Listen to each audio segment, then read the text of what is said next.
Buenas tardes a todos, bienvenidos. Sesión 6. Pasamos el ombligo de las sesiones. Cada vez se pone mejor. Solo recapitulando, muchachos, ¿en qué estamos? Sesión 6. Vamos a ver hoy métodos activos para medir la profundidad. Que ya vimos métodos pasivos, particularmente estéreos.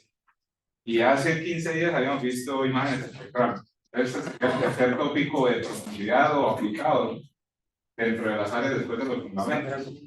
Después de eso nos faltarían 2 sesiones nomás, que es segmentación y thermal, ¿sí? Que son las otras 2 tópicos de profundidad. Y basado en eso, la idea es que decidamos como respecto a los proyectos finales qué nos gustaría hacer. Precisamente, lo digo de una vez, dentro de una semana yo no voy a estar en el país, pero los estudiantes sí van a estar. Y la idea es que en esa sesión, cada uno de los estudiantes va a traer un proyecto para que ustedes escojan en cuál les gustaría participar. Es decir, si hay 6 sesiones o si hay 5 sesiones, entonces van a haber 5 proyectos posibles de los que tú te podrías como vincular. La idea es que armemos grupos. Si somos 15, pues hay 5 proyectos, lo hacemos de a 3. La idea es que hagamos algo relacionado con lo que hemos hecho hasta el momento. Sí, incluso cámara oscura. ¿Quién le gustaría hacer cámara oscura? Esa es una de las opciones. La parte de estéreo. ¿Quién le gustaría hacer estéreo pasivo? De las que vamos a ver hoy. ¿Quién le gustaría hacer time of flight o incluso DEM activo con un proyector? Hay varios proyectos y la idea es que de hoy en 8 se decida más o menos eso. ¿Listo? Aprovechamos la sesión. La idea es que si hay más preguntas sobre algunos de los notebooks particulares, por favor aprovechen el espacio para hacerlo. Dentro de 15 días sería la sesión de segmentación y dentro de 3 semanas sería la de carga. ¿Sí? Estamos así. Sí queda claro para todos, para una pregunta. Aprovechen que no está el profesor, pero para venir a preguntar muchas cosas. Y es que no puedo estar lastimosamente porque voy para una conferencia. Pero la sesión igual se va a hacer. ¿Listo? Espero que no va a ser un tópico de los que estamos acostumbrados a ver, no va a ser solamente la exposición, sino que cada uno de los estudiantes es que exponga uno de los proyectos. Ojalá les convenza para poderlo hacer. Son proyectos que al final yo diría como, no se convierten en proyecto de grado, sino más como proyecto de final de curso. Llamémoslo así como para que tú de verdad te animes, porque ahí hay un montón de notebooks ahí que, digo yo, bien o mal, muchos de ustedes no los han hecho totales. ¿Sí? O sea, hay mucho material interesante, pero por el tiempo, yo entiendo que todos estamos preocupados y no nos hemos como hecho a profundidad, porque hay muchas preguntas que hay ahí que surgirán. Así seas experto, hay muchas preguntas ahí que simplemente como no ha habido el tiempo para poderlos ver a profundidad, pues no han surgido esas preguntas, o no ha habido el momento para poderlo hacer. ¿Listo? ¿Alguna pregunta? Más o menos. ¿Qué pasa si muchos estudiantes están interesados en un mismo tópico? Sí, puede pasar, entonces el reto que tenemos es que le puse a los estudiantes, obviamente contigo cuando nos reunamos, cuando nos reunimos a desarrollar esas ideas, la idea es que diverjan en algún punto. Por ejemplo, si hay 2 grupos de personas que quieran trabajar en el mismo proyecto, ¿cómo hacemos para que se diferencie un poco y el outcome sea un poquito diferente? Eso puede pasar. La idea es que pues escogamos la que más te atraiga y ojalá no nos solapemos, pero sí puede pasar, y si pasa, pues definamos un poquito cuál es la diferencia entre los proyectos.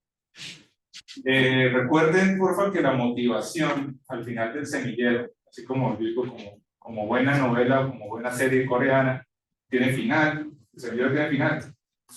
No vayan a llorar como el profesor. Pero la idea es que después de eso ustedes decidan algo. Yo les decía al principio de las primeras sesiones, oye, ojalá te quede eso que quieras seguir, que quieras hacer una sesión 11, sesión 12. O hay personas que simplemente van a decir, profe, yo quiero hacer proyecto de grado ya porque me quiero ir. Eso puede pasar.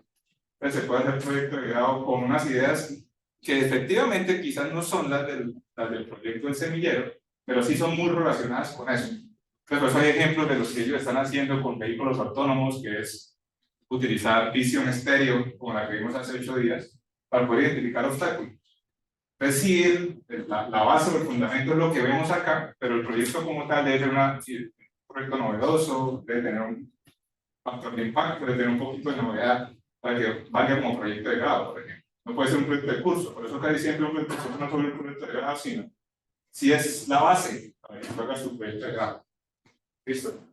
O habrá algunos chicos que digan, gracias y nos vemos, hasta luego. Oye, eso puede pasar, el profesor no se va a enojar. Oye, profe, súper chévere, pero adiós. Sí, eso puede pasar. Ojalá no pase, pero sí, eso puede pasar.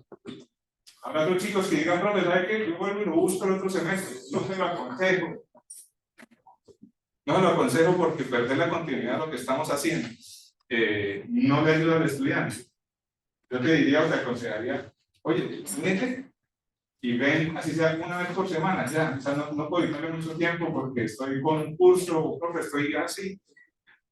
Si quieres seguir, ¿no? Si quieres seguir en esta línea de trabajo y te apetece otra sesión o conocer un poco más, yo te digo, únete con menos intensidad. Hay chicos que están, como los que estamos ahorita con proyectos, están todo el día, todos los días, porque ya están en el último semestre, ya están en proyecto de grado.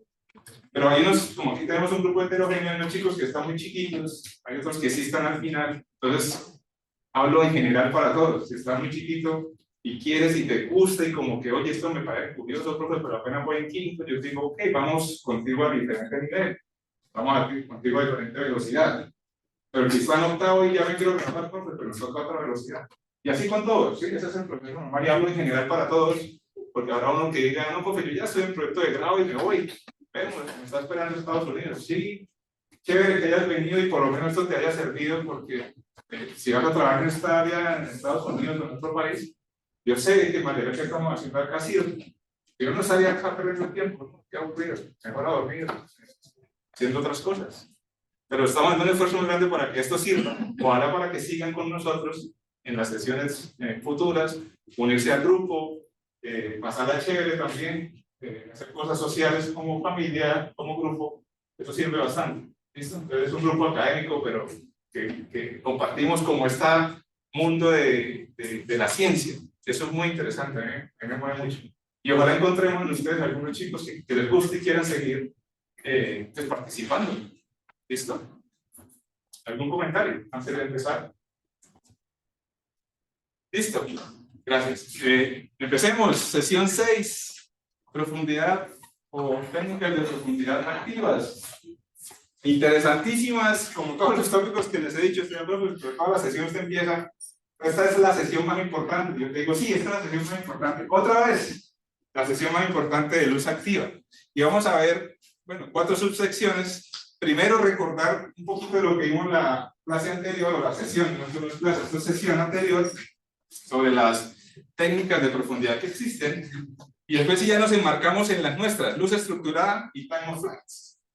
Espectacular, time of flight. Medir la velocidad de la luz. ¿Cómo lo hacemos? Interesantísimo. Y al final, pues, la acostumbrada sesión de hands-on en Active. A ver cómo nos va esta vez. Por favor, ayúdame. Recordando, las primeras diapositivas, recordando una imagen de profundidad es algo que tiene X, Y, Z, donde X, Y es cada uno de los píxeles que tenemos de la imagen y Z es la profundidad. En sí, esta imagen es una imagen 2D, porque cada píxel, cada nivel de intensidad que tú mides en la imagen está relacionado con una distancia. ¿Listo? ¿Cómo se hace la distancia? Pues ya sabemos cómo lo hemos hecho. Depende de si es de map o de disparidad. Hay unas ecuaciones que me relacionan distancia focal, profundidad, coordenadas X, Y, Z, etc. Esto lo habíamos visto en la clase anterior, cómo se clasifican. ¿Cierto? Entonces teníamos métodos de adquisición, hay pasivos y activos, y dependiendo de la tecnología que se utiliza para estimar el DEP, pues tenemos triangulación, tiempo de vuelo o deep learning. Entonces teníamos, si es pasivo, en pasivo tenemos visión por estéreo, light fields y estimación de shape, o de forma, a través de X siendo movimiento, sombras, focus, jugando con la óptica, hay formas de obtener también la profundidad. Pasivos. Hoy nos enfocamos en los de la derecha, activos. Y si tenemos luz activa es que tenemos algún proyector o algún láser iluminando nuestra escena. Tenemos luz estructurada, time of flight, LiDAR e interferometría. De esos dos vamos a ver dos. Por el tiempo nos alcanzamos a ver luz estructurada y tiempo de vuelo. Listo, avanza, por favor. La mayoría de estos están basados en triangulación. Entonces, de izquierda a derecha, passive estéreo, ya lo vimos. Hoy vamos a ver las dos del centro, las dos de la derecha, perdón, luz estructurada y time of flight, en la cual el triángulo es como nuestra base de estimación de la profundidad. Entonces, hallamos base, altura, distancia y utilizamos triangulación para estimar la profundidad. Time of flight no es tan triángulo, pero como no están collocated es que comparten la misma posición porque físicamente no se puede. Por eso, entre comillas, se considera como triangulación. Pero de verdad, no es triangulación porque no utilizamos bases ni alturas de los triángulos para estimar la profundidad. ¿Sale, Oscar? Aquí está como una comparación y es como ese summary que yo digo al estudiante y te gusta tomar fotos, esa es la que es, porque esa te resume las 3 tecnologías más utilizadas, diría yo, para poder hacer imaging o estimación de profundidad basada en imágenes. A la izquierda ya lo habíamos visto, visión por estéreo. Tenemos 2 cámaras, ¿cierto? Triangulamos y estimamos la profundidad. En la segunda tenemos la que vamos a ver hoy, luz estructurada. En pocas palabras, ¿qué hacemos? Si viniste a la sesión anterior, coge una cámara, bótala y ahora pon un proyector. Ya. ¿Qué pasa? Pues ya no tienes 2 métodos de adquisición o 2 sistemas de adquisición, sino uno de proyección y uno de adquisición. No importa quién es quién, o sea, si el proyector a la izquierda o la cámara a la derecha, no, la verdad no importa, porque la matemática funciona igual. Y el de más a la derecha, que es time of flight, ahí vamos a medir cuánto dura la luz en ir desde mi posición y volver hasta mi posición. Entonces vamos a ver que la distancia recorrida va a ser 2 veces, porque yo estoy asumiendo que mi sensor y mi iluminación están en la misma posición. Entonces, si yo quiero ver dónde está, por ejemplo, Dana, pues, oye, te ilumino desde acá y tú reflejas la misma luz. Entonces, la distancia recorrida es 2 veces, ¿sí? Pero la distancia absoluta a la que tú estás de donde yo estoy, pues es una de las veces. ¿Listo? Entonces, una cosa es distancia recorrida y esa es la distancia que de verdad necesito estimar. Pero hay un factor 2 para poder saber relacionar distancia recorrida con la distancia absoluta que de verdad quiero estimar. Entre los 3, y una vez les digo, hay una comparación dependiendo de diferentes parámetros. Tenemos range, o sea, distancia, si es distancias cortas o distancias largas, el costo de estos equipos, la complejidad del software, o sea, qué tan complicado debe ser el software para poder estimar la profundidad, y otras más, la precisión de la profundidad, el rendimiento cuando hay bajas condiciones de luz, e incluso qué tan robusto es cuando hay luz solar. Porque depende si hay luz, a veces es amiga nuestra y a veces no tanta. Pues vamos a ver que para luz estructurada no es tan amiga la luz solar. Entonces ahí está como esa comparación. Si ves naranja es que es malo, si ves verde es que es muy bueno. Y en general, dentro de las 3 tecnologías, si hacemos una comparación side to side, vamos a darnos cuenta que time of flight es como la más robusta. Sin embargo, pues es un poco más costoso. Entonces es como la preferida. Si me preguntan, es como la preferida. Pero pues cada una de ellas tiene sus ventajas y sus desventajas. Este es como el árbol de decisión, dependiendo de lo que tú necesitas, qué tecnología es la mejor para ti. Entonces te pregunto, ¿qué tan lejos está el objeto de interés? ¿Qué tan lejos está el objeto de interés?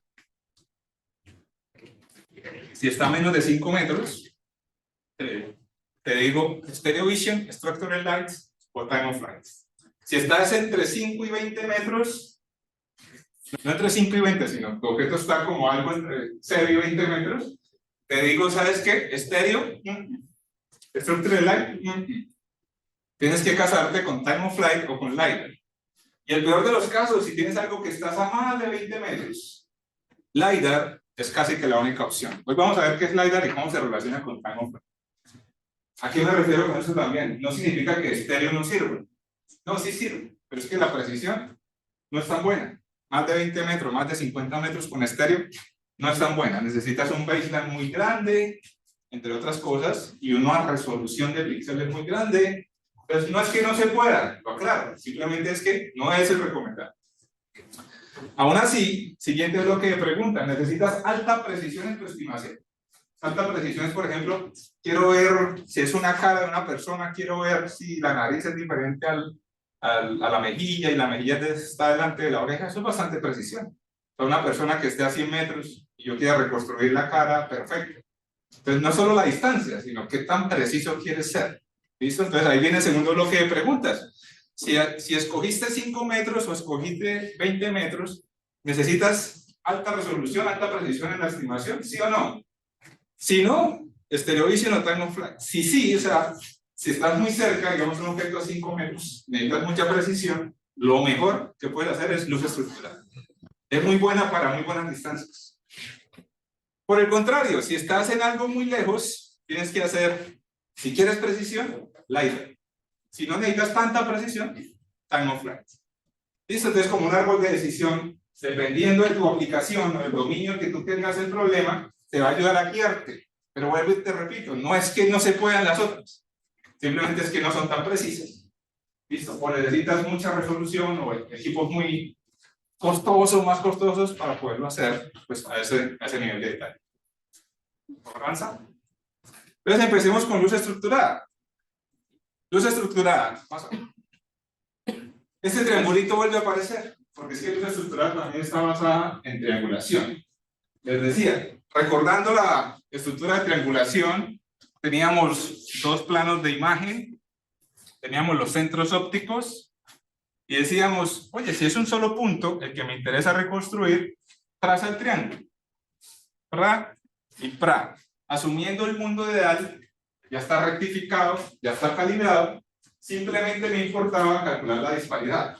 ¿Se acuerdan hace 8 días? La disparidad es, oye, el corrimiento de qué tan lejos está un píxel del otro entre las dos imágenes. Este está como en el centro de las dos, y este está de pronto un poquito más hacia la derecha.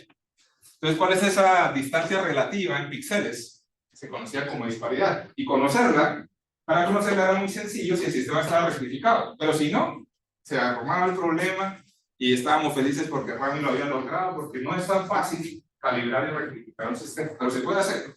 Una vez lo haces, pues medir la distancia es muy simple.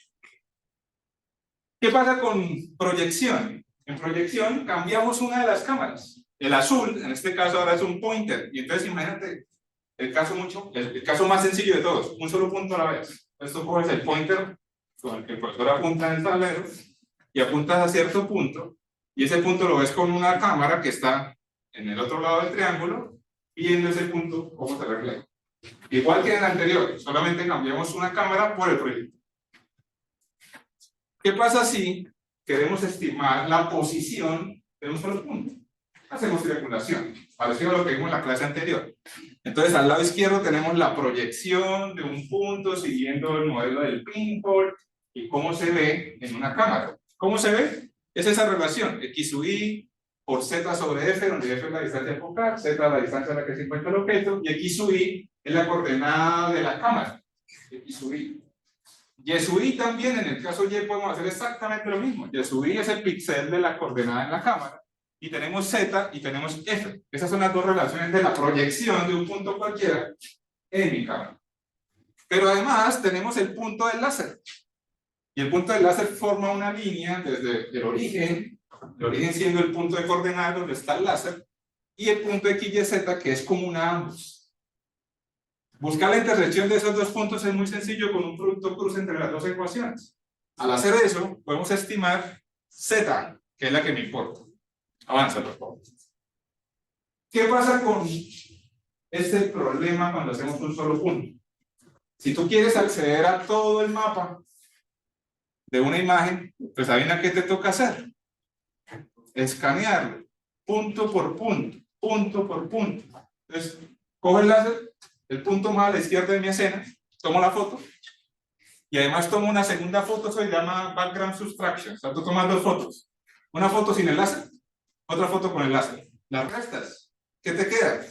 Todo negro, menos el punto. ¿Listo? Con ese punto, pues ya sabes la posición que te tocó. Facilísimo.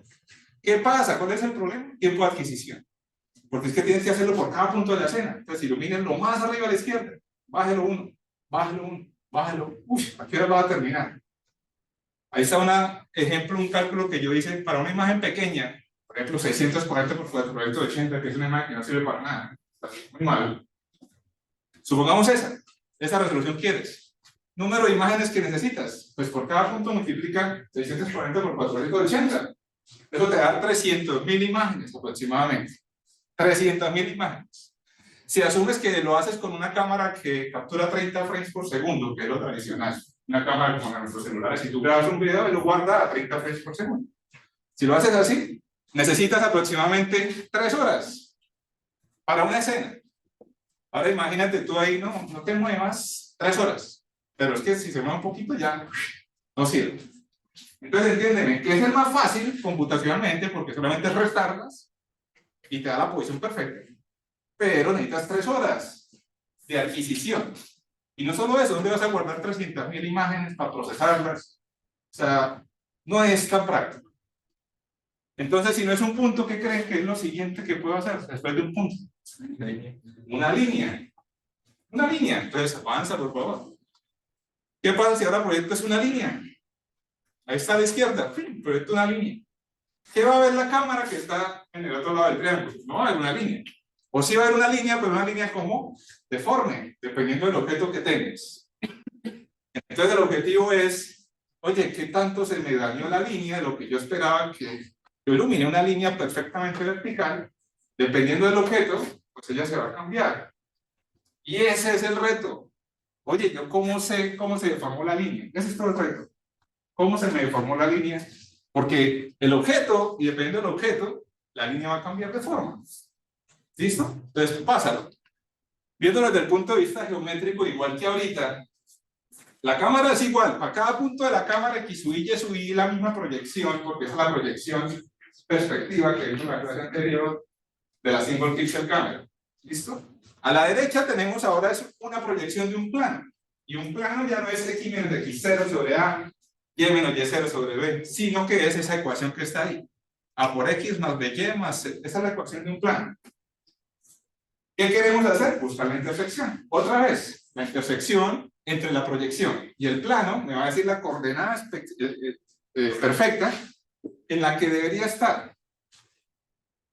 Eso también se puede hacer lo mismo con la intersección y nos va a dar esa ecuación para Z. Es lo que me interesa, estimar la profundidad Z. Esa ecuación que está ahí, menos D por F sobre la ecuación del plano.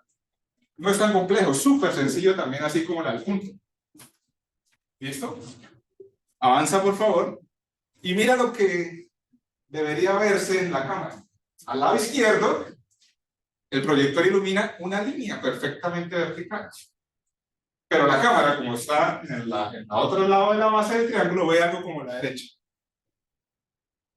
¿Sí? Por la forma del objeto. ¿Sí es claro eso para todos? La derecha. Entonces mira que es perfecta, pero la cámara como está allá, pues va a ver la línea así, deformada, porque el objeto, que es la bola de bolo que está ahí, está más adelante que, por ejemplo, la pared. Incluso si miras la pared, es el único pedazo donde la línea está casi que perfecta. Igual, no se deformó en la parte de la pared. De resto, siempre hay una deformación. Entonces, por ejemplo, el proyector es todo estático, pero no hay problemas de oclusión.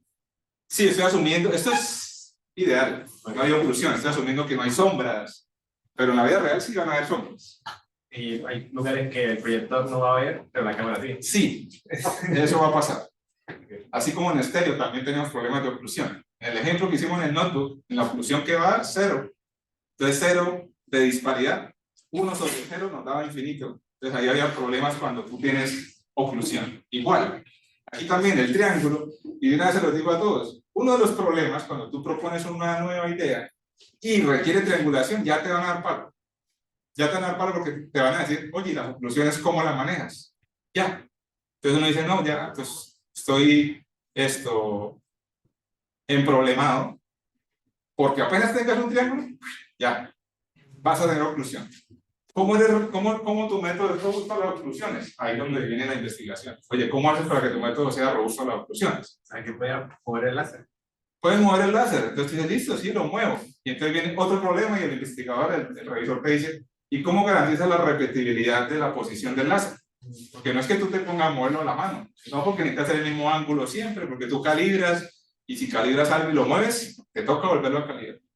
Entonces, no, estoy utilizando este instrumento que tiene alta precisión y repetibilidad, y hay instrumentos que valen $1 millón porque te garantizan eso. Oye, el mismo movimiento, exactamente el mismo movimiento siempre, tantas veces como tú quieras. Pero si tienes uno que no te garantiza la repetibilidad, por lo menos.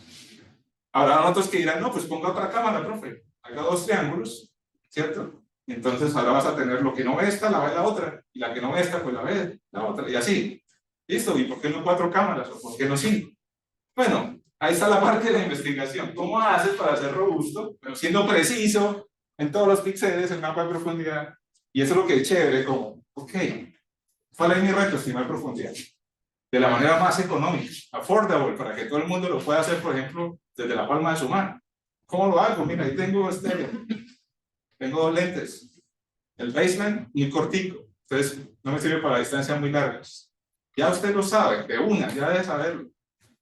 ¿Cómo lo hago para que sea más preciso? ¿No? Pues luz estructurada. Y ya te voy a mostrar que estos sistemas para Face ID tienen luz estructurada.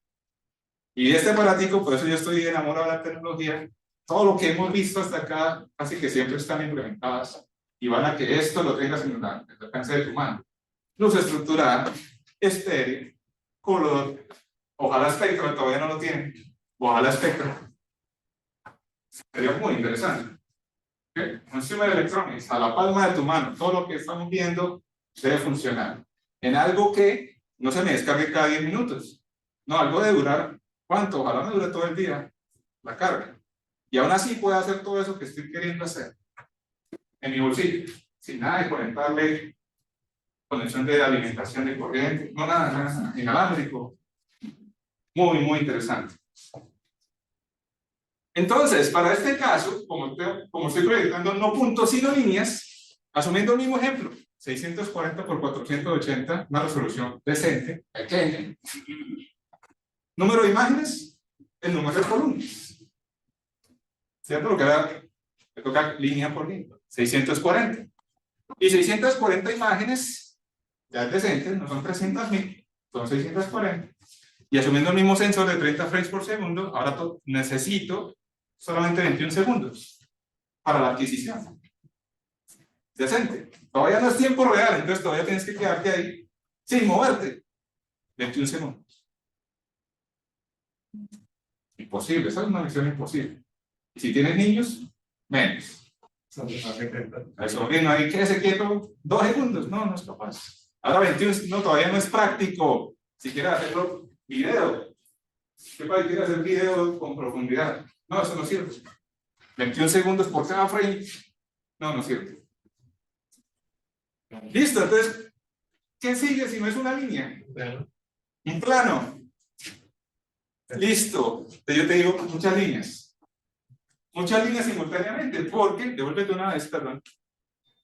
Si tú tomas esa foto, pues mira que si la restas, obviamente, vas a obtener solamente una línea del sensor, y el resto, negro.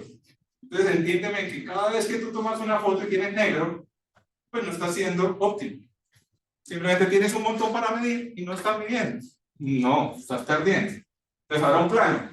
Pero un plano son múltiples líneas. Si tienes múltiples líneas, horizontales y verticales, eso es un plano, pues se van a deformar así como está en la derecha. Oye, muchas líneas rojas como una escalerita y muchas líneas de otro color horizontales, porque estoy proyectando ahora múltiples líneas, tanto verticales como horizontales. Siguiente diapositiva. ¿Qué pasa? Las múltiples líneas a la izquierda, otra vez el proyector, ¡pum!, multiplicó, mandó puras líneas verticales, separadas, lo que tú digas. ¿Qué va a pasar? El proyector a la derecha mira lo que ve. Líneas que se van a deformar dependiendo del objeto. Ahora viene un problema grave, y es la ambigüedad. Ese punto que está a la izquierda, que es la fila 1, 2, 3, 4, 5, de izquierda a derecha, ¿a cuál de las filas de la derecha corresponde?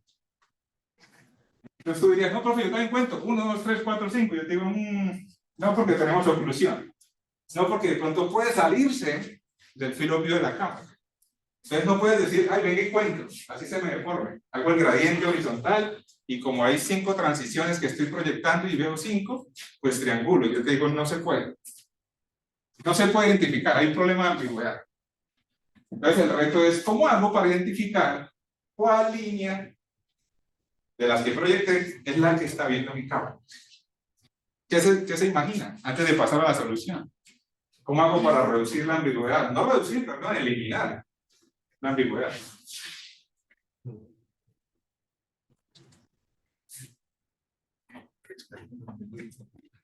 ¿Qué creen que debe hacer?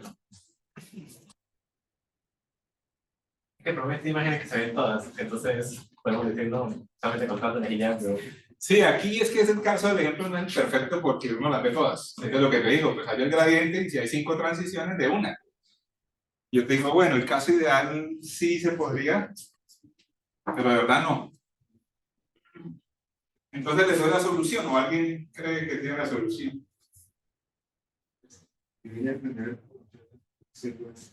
Cambia el color de la línea. Muy bien, ya fuiste a la solución más avanzada. Hay una solución más sencilla. Porque es que cuando tú metes color, nos metemos en otro lío tremendo. Y es que yo les decía que la percepción de color cambia, ¿cierto? No solo depende de la luz que tú proyectes, sino del objeto. Y lo que tú ves en la cámara es la combinación tanto de lo que iluminas como de lo que ves. Y hay varios colores que esa multiplicación da el mismo color. Entonces, sí es una muy buena solución. A alguien se le ocurrió, pero se armaron otros problemas por el metamerismo, se llama eso. Y es que muchos colores, cuando tú los multiplicas, pueden dar exactamente el mismo color. Entonces, no es la solución completa. Pues en la clase pasada me dijo que ponían por bloques en estéreos. Hacíamos un bloquecito. Puede ser por bloques también. Entonces dicen, no, hago un bloque 5 por 5 y lo busco. Más o menos, por ahí va. Más o menos por ahí va. Haciendo el ángulo, o sea, la distancia entre la cámara, el proyector, y conociendo el ángulo de inclinación que tiene con respecto a la distancia, ¿no me podría calcular la dónde se tocan esas dos? Eso se utiliza para efectivamente calcular la profundidad, pero no para distinguir entre líneas. O sea, si el ángulo efectivamente yo lo calculo y el ángulo lo utilizo para hallar la intersección, porque la intersección a ti te va a dar ese ángulo, y ese ángulo es que necesita uno para poder hallar Z. Pero para saber cuál línea es, no, por ahí no. porque la forma cambia el ángulo de las líneas, sí, no sabemos si van con el mismo ángulo de las líneas o van diferentes. Exacto, y es que la línea, mira que la deformación no es igual para toda la línea. Si tú coges solo una línea, mira que no se deforma igual toda la línea. Y peor aún, si miras el mismo objeto, todas las líneas que tocan el mismo objeto no se deforman igual tampoco. Entonces, como que es un reto interesante. Ya te digo qué se les ocurrió. Ah, bueno, esa es la respuesta. Devuélvete. ¿Cómo identificamos cuál línea es cuál? Hay algo que se llama time multiplexing. Entonces, time multiplexing es que voy a proyectar muchos patrones que van a ser un solo identificador en una colección de fotos del mismo punto. Ya les voy a explicar. Avanza, ahora sí. Supongamos, más o menos así como eso va a pasar. Supongamos un solo píxel. Y yo quiero saber cuál columna es. La solución es la siguiente, muchachos. Supongamos que tenemos 3 bits para poder iluminar con diferentes patrones la escena. La primera proyección va a ser esta. La mitad blanco, la mitad negro. Entonces yo proyecto con el patrón. El siguiente patrón es blanco-negro, blanco-negro. Proyecto. Y el tercer patrón es blanco-negro, blanco-negro, blanco-negro, blanco-negro. ¿Eso a qué hace referencia? Mira, si tengo 3 bits, ustedes ya se saben los números binarios que puede uno representar con 3 bits, ¿cierto? 0, 0, 0 es más pequeño, 0, 0, 1, 0, 1, 0, y el último, 1, 1, 1. ¿Cuántos patrones puedes hacer? 2 a la 3. Patrones, 8. 8. Entonces, suponiendo, devuélvete una vez más, que tenemos solo 7 líneas. 7 líneas rojas. Y yo necesito identificar cuál de las 7 fue la que se iluminó. Solo 7. Entonces, pasa. ¿Cuántos patrones tengo? Estoy iluminando solamente con 3 patrones. Este y este. Y si tú analizas un píxel, cualquier píxel, cualquiera, vas a encontrarte, por ejemplo, esta combinación. Oye, en el primero se iluminó, en el segundo no se iluminó, en el tercero tampoco se iluminó. Entonces, solamente hay una de esas combinaciones que cumple, solamente una que cumple. Entonces tú sabes cuál patrón fue el que se iluminó sin problema. Porque si tú encuentras blanco, blanco, Negro es el 1, 1, 0. Y ya sabes cuál línea es. Fue la quinta. Ya no hay pierde. Si quieres pasa que tengo un ejemplo mucho más claro ahí. Ahí está el ejemplo. Cuando iluminé con este patrón, rojo, rojo, rojo, es decir, solamente las 4 de allá, y en este no toca, y en este sí vuelve y toca, pues tú dices, aquí me di 1, aquí no me di nada, 0, aquí volvió a medir 1. Entonces vas y miras en los patrones que te mostré, y el único que cumple eso es el patrón número 5. Entonces tú sabes con certeza, 100%, que fue el patrón número 5, es decir, la línea número 5 fue la que tú me diste. Interesantísimo. Muy interesante. Y si me diste otra combinación diferente, pues será otra columna diferente. Tenemos que medir por cada parche, tenemos que medir 3 fotos. En este caso sí. Pero ¿qué pasa? Solamente proyectaste 7 líneas.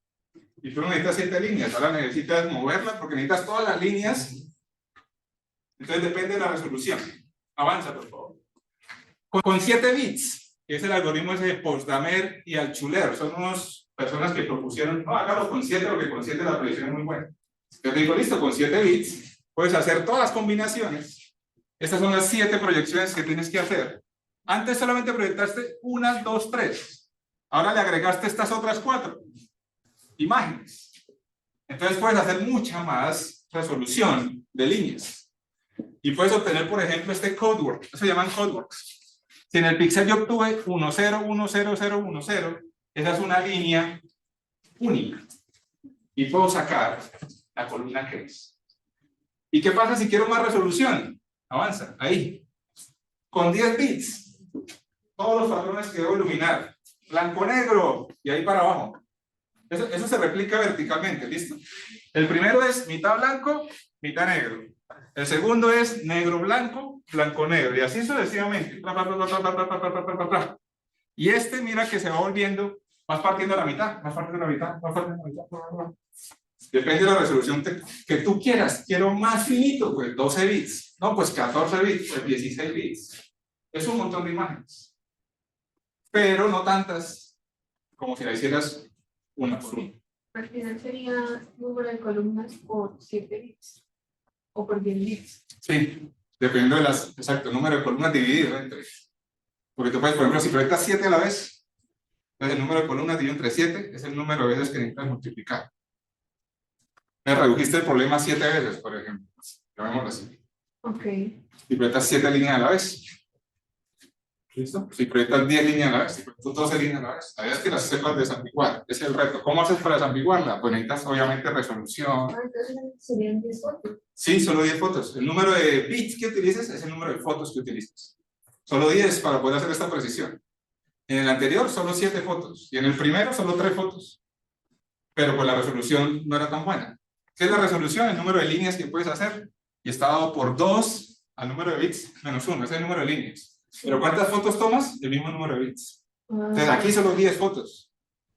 Entonces pasamos de 300.000 a 640 a 10. Y este casi que es independiente de la resolución. Mira cómo crece. El otro era 640 por 480. Este, ¿dónde tiene en el cuadrado? Depende de la resolución que tú quieras de tanta precisión. Y en un segundo. Menos de un segundo. Menos de un segundo, claro, para que las 10 patrones. Pero también depende mucho también de la imagen. Porque si la imagen es demasiado grande, con 10 de pronto no alcanza. Sí, exacto. De pronto te toca más bits, 12, 14. Igual son 14 fotos, 15 fotos, 16 fotos. Si quieres 30 fotos, en un segundo lo haces. 30 frames por segundo. Y eso ya es resolución súper. Súper bueno.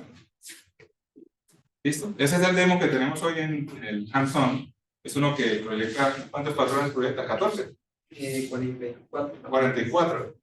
44 imágenes Pero son las invertidas, o sea, 22. vertical y horizontal. Y vertical y horizontal, o sea, 11 nomás. 11 de estas. Solo que utilizan las complementarias, que salen 22. Y también horizontales, entonces 44. Pero solamente utilizan 11. Listo. Preguntas hasta ahí, por favor. Ya no se puede iluminar más. Ya. Planos, hasta ahí. Listo. Avanza, por favor. Entonces, los conecto con investigación, muchachos. De izquierda a derecha. Oye, si tengo una sola línea, súper bien, pero es muy lento. Y si voy al lado extremo del derecho, oye, un solo patrón, dígame cuál patrón, uno solo, cuál proyecto, para que me diga eso ya. Porque en el otro todavía tengo que proyectar 10 imágenes, todavía tengo que proyectar 10. Dígame cuál es uno. Para poder firmar la profundidad. Hay investigadores que están haciendo ese trabajo. ¿Cuál es el patrón? 2, 3. Entonces en la siguiente tabla está esa respuesta. Si haces punto por punto necesitas n por m imágenes. Si haces línea por línea necesitas n imágenes, que es el número de columnas. Si haces el que te mostré ahorita, Binary Coded Structured Light, necesitas log 2 de n más 1. Entonces si quieres 3 niveles, pues 7 más 1, 8, logaritmo 2 es 3. Ahí está, 8 líneas, necesita 3 patrones. Y esto viene la respuesta que me dijo Guille. Cari, dice KRE, es que ¿quién me dijo que utilizaba solo 2 colores? O sea, blanco y negro. No, pues hubo unos que dijeron, no, ¿sabe qué? Voy a proyectar con RGB. Y entonces ese base K se vuelve base 3. O sea, se reduce aún más. ¿Y qué pasa si tienes un proyector multiespectral que puede hacer más colores? No, pues se reduce a base 6 si son 6 colores. A base 8 si tuvieras 8 colores diferentes. Interesantísimo, pero introduce 8 colores, es difícil. ¿Qué pueden hacer? ¿Qué pueden hacer? Listo, tienes que acoplar unos láseres y se puede hacer iluminación multiespectral. Y finalmente, los últimos, que son los más complejos, que no alcanzamos a verlos acá, utilizan 2 y 3. El más utilizado es el de frecuencia, es el Phase Shifting Method. Solamente necesitas 3 proyecciones para poder hallar la fase, y con la fase puedes hacer la estimación de la profundidad. El de uno solo, no lo conozco. ¿Quién se anima? Vamos a buscarlo juntos. Un solo patrón para poder hacer video. Es que si necesitas 2 o 3, pues tu frame rate, que es 30, divídelo por 3, puede hacer 10 cuadros por segundo. Entonces sí puede hacer video, pero lento. Si algo se mueva más rápido de 10 cuadros por segundo, ya se ve borroso o no eres capaz de reconstruir. Sí está el problema. Ahí está la pregunta. Listo. Por favor, avanza. Unos demos de cómo se vería si tengo esa hermosa calavera y quiero medirle su mapa de profundidad con una línea. Entonces tendría que hacer rotación para poder ver el objeto en 3D. Avanza, por favor. Si tenemos proyecciones de 2D, hay láseres que tú le puedes colocar un grating, se llama, al frente para que te produzca las líneas. El mismo láser te produzca las líneas, dependiendo de cuántas líneas quieres. Y puedes ver ahí lo que te decía ahorita. Supongamos que el proyector está acá y mira la deformación que tú encuentras. Dependiendo del proyector, pues tú ves esas curvas. Esas curvas es como si tú fueras la cámara en este momento. Avanza. Y les presento el Xbox 360 el Kinect One. Esa fue la primera vez, creo que la primera vez que pudimos jugar sin control. Y es que tú te parabas al frente del Kinect y hacías tus movimientos y allá el jueguito respondía con el puño o se volvió muy famoso el juego, o Dance Evolution, creo que lo podías hacer. O sea, podías bailar y replica el movimiento de no sé qué, y entonces todo haciendo el movimiento del muñequito. Eso simplemente es ese aparato. ¿Cómo lo hacía? Tiene un patrón de puntos, no son líneas, son muchos puntos que proyectaba en tu cuerpo. Y dependiendo de cómo se deformaba ese patrón de puntos que él conocía por defecto, era capaz de estimar qué tan lejos estabas tú y qué movimientos estabas haciendo. Pasa, por favor. Esta es la estructura, entonces está el proyector a la izquierda, está la fuente de iluminación, la cámara de video y la cámara de infrarred, que era la que, esta cámara y estas son los que hacían que el TED fuera posible. Y el video, pues sí es para que tú te pudieras ver en general en color. ¿Cómo se ve? Bueno, esa es una foto quitando el cascarón, un poquito de la electrónica que tenemos ahí por dentro. Avanza. Y eso es lo que era posible con el Kinect 1. A la izquierda está el patrón de puntos visto con una cámara infrarrojo y en la derecha el mapa de profundidad que se puede obtener. Un ejemplo de mapa de profundidad que se puede obtener con ese aparato. Para los que no me creen que ese patrón existe, esto es viendo el Kinect, o perdón, el Kinect está iluminando a unos niños y estoy grabando a los niños con una cámara infrarroja.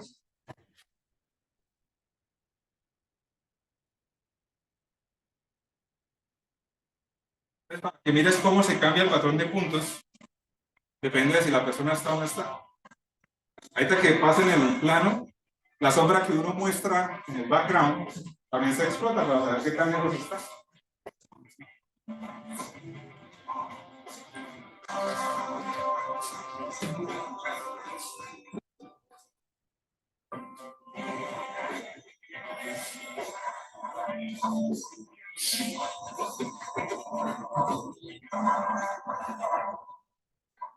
Listo. Avanza, por favor. Otra vez pantalla completa.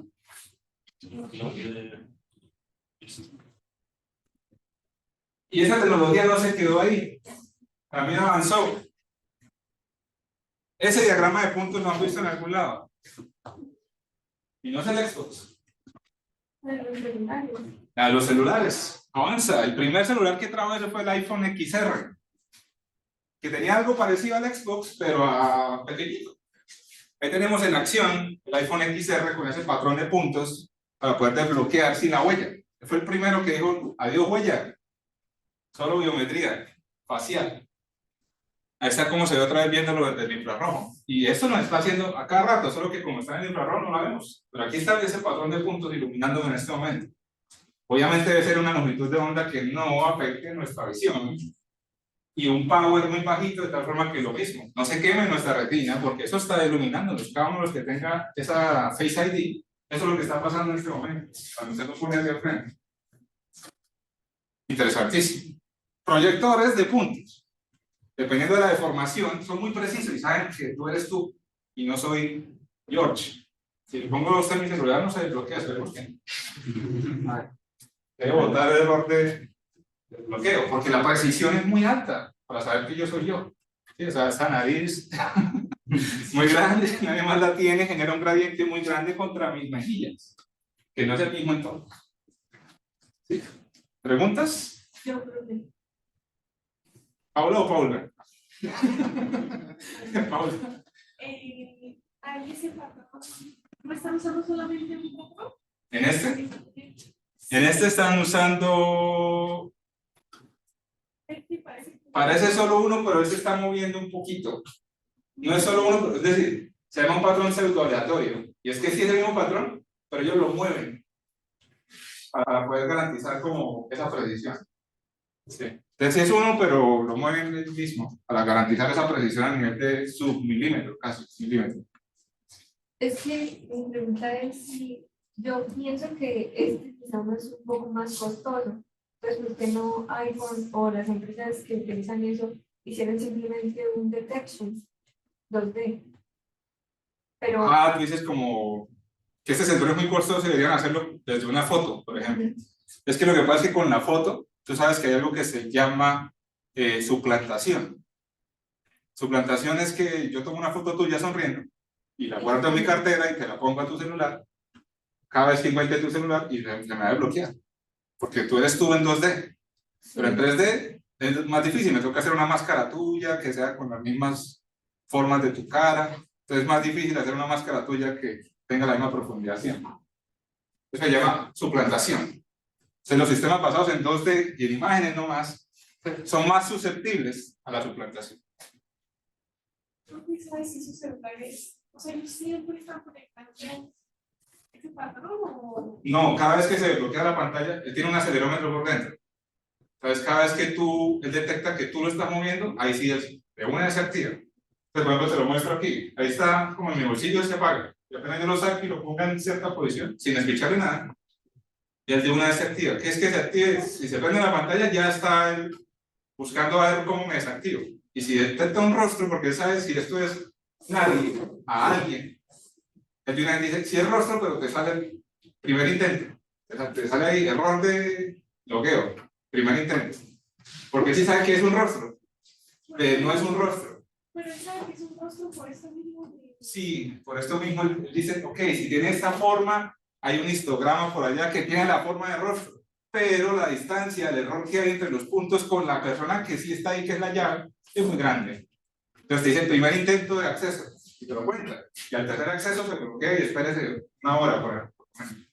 Así seas tú, no te deja entrar. También debe tener un sistema de detección de saber cuándo está, no sé, viendo una pared o una cara. Exacto, entonces si es plano, no hay forma, entonces dice, no hay nada y no te la cuenta. Y se apaga.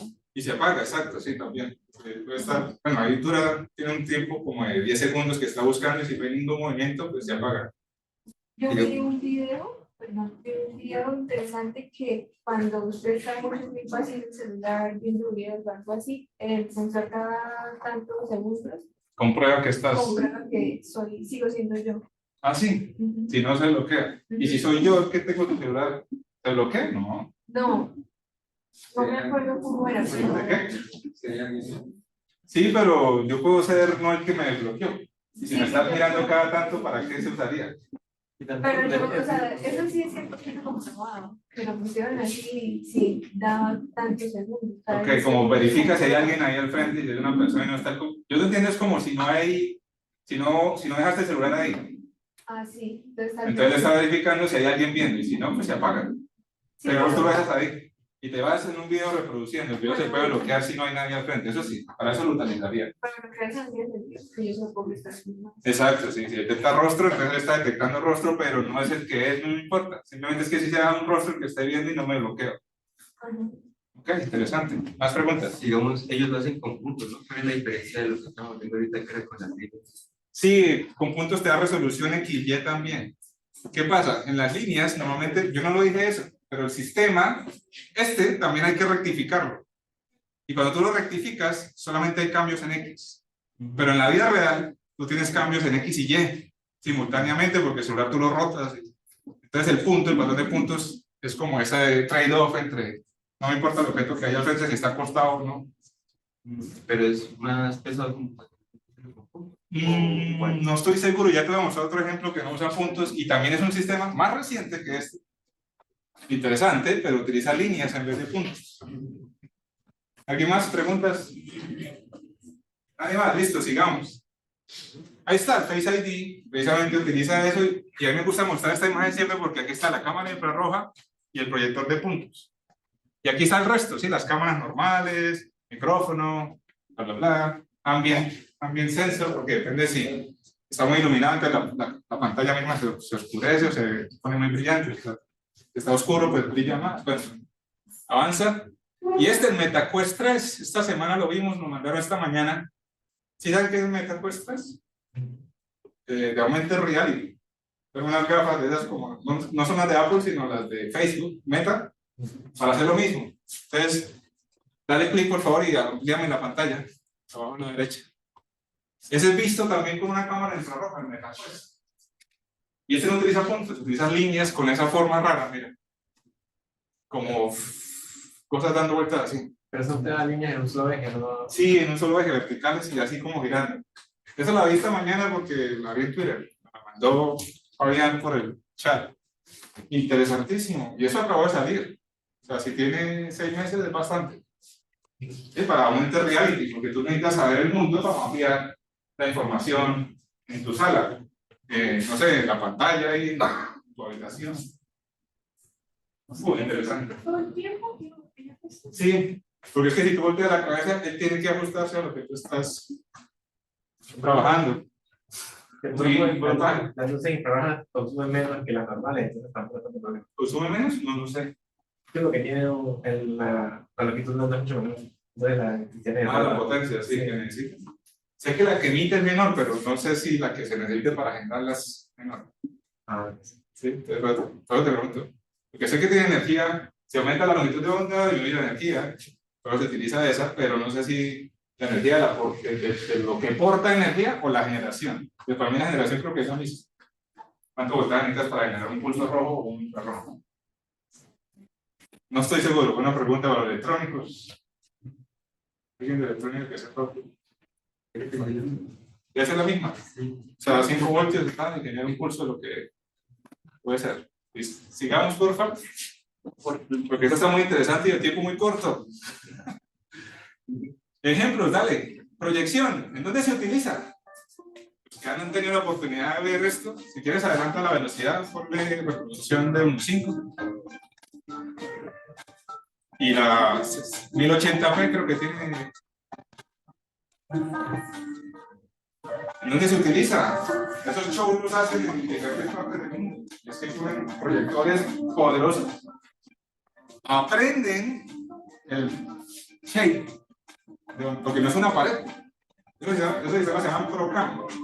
Es que hay una cámara y un proyector, varios proyectores se utilizan para calibrar, conocer la estructura en la que voy a proyectar.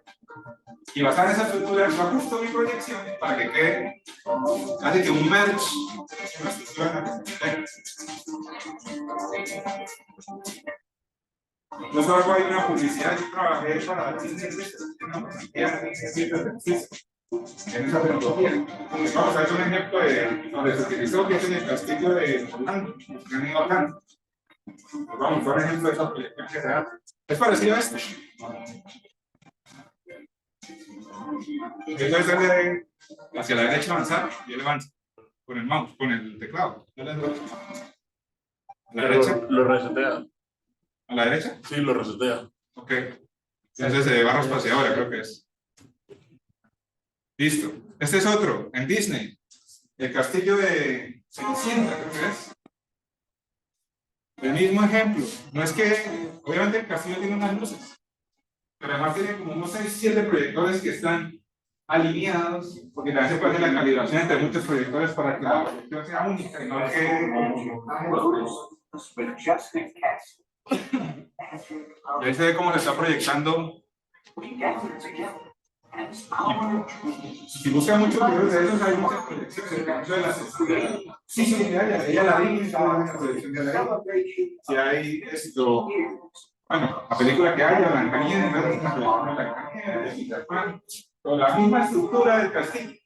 Y eso queda como perfecto, o sea, no se ve como que el proyector esté ahí el cuadrado proyectando la imagen. Obviamente son proyectores poderosos, no los que tenemos aquí. Pero la idea es como que eso quede lo más amigable para el ser humano. Entonces, por ejemplo, lo que hice allá, entonces yo modelaba el ojo humano, la percepción del ojo humano, y qué luz necesitaba proyectar sobre el castillo que tiene cierto material, para que lo que tú veas a cierta distancia sea lo más agradable posible. Si es lo más agradable posible, pues como si usted proyectando en una pared blanca y no en un castillo irregular con superficies diferentes. El castillo ni siquiera es blanco. Tiene colores, tiene superficie de ladrillo, otros de pared. ¿Cómo haces para garantizar que sea uniforme la proyección? Bastante investigación.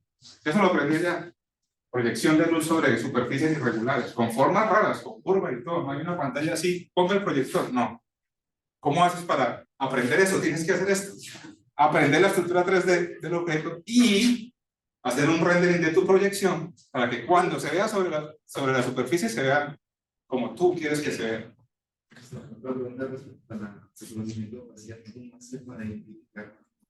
Tiene la persona tiene capas y tiene un observador. Sí, él es robusto. Y eso es esto. En estadística, nosotros aquí vemos estadística súper básica. En estadística 2, no sé si ustedes alcanzan a ver. O en simulación digital hay algo que llama como Kalman filters. Hay unos filtros Kalman. Si no hay cosas, no también los ven. Y es que hay ciertas estadísticas que te permiten decir, oye, ese rostro no es el mismo, pero con cierta confidencialidad sí. Entonces, por ejemplo, yo me quito las gafas o me las pongo, mi celular es capaz de hacer eso. Me dice, sí, usted es todavía joven. Y me desbloquea. Entonces, porque hay unos thresholdings y unos niveles de confidencialidad que todavía lo estoy cumpliendo. Entonces dice, por ejemplo, los ojos, las cejas, la nariz y tal, el 99% de los puntos coinciden, entonces desbloqueado. Y eso empezó a fallar cuando nos pusimos tapabocas. Gravísimos, porque es que nosotros tenemos landmarks acá. Landmarks se llaman los puntos característicos que si tú haces SIG o ORB, que son los que utilizamos para hacer la rectificación, es decir, cuáles son los features más interesantes de un rostro, la sonrisa es uno de esos. Es sonría, Guillermo, porque yo no lo reconozco. Acá tenemos dos, la nariz tiene otro y los ojos otros. Y la distancia que hay entre esos puntos, les dice que es Guillermo. Y no son solamente 5 puntos, son muchos. Mucha más precisión. Yo sabía que si eres tú y no es tu hermano gemelo o mellizo. Y se parece mucho. Y iPhone lo demostró en gemelos, es capaz de distinguirlo. Entonces, ¿cuánta precisión necesita? Bastantísimo. Bastantísimo. ¿Más preguntas? Avanza. Espaciadora. No funciona. Ok, entonces escape y vuelve, o bueno, si reproduce y espaciadora. Otro proyecto de estos interesantes fue los que les gusta el arte, a mí me encanta también el arte. Michelangelo, ¿sí? Una estatua interesantísima que está en Firenze, en Florencia, de Italia. Mide como, no me acuerdo, pero fue un proyecto que hicieron muy interesante porque cogieron un aparato de estos, línea por línea, y cogieron y fueron y escanearon a este señor que está allá, para saber primero, lo que yo les decía del arte la vez pasada, este es en la escultura. Oye, ¿cómo hacen esos trazos que uno ve el pelo, el músculo? Oye, espectacular, se ven las venas así como si fueran reales. Y todo eso, dándole. Brutal. Entonces estos señores, Marc Lebois, que es uno de los pesos del Computer Vision, fue el que lideró ese proyecto, como 500 personas, 28 noches, adquiriendo esto. Les voy a mostrar unos ejemplos de cómo se ve.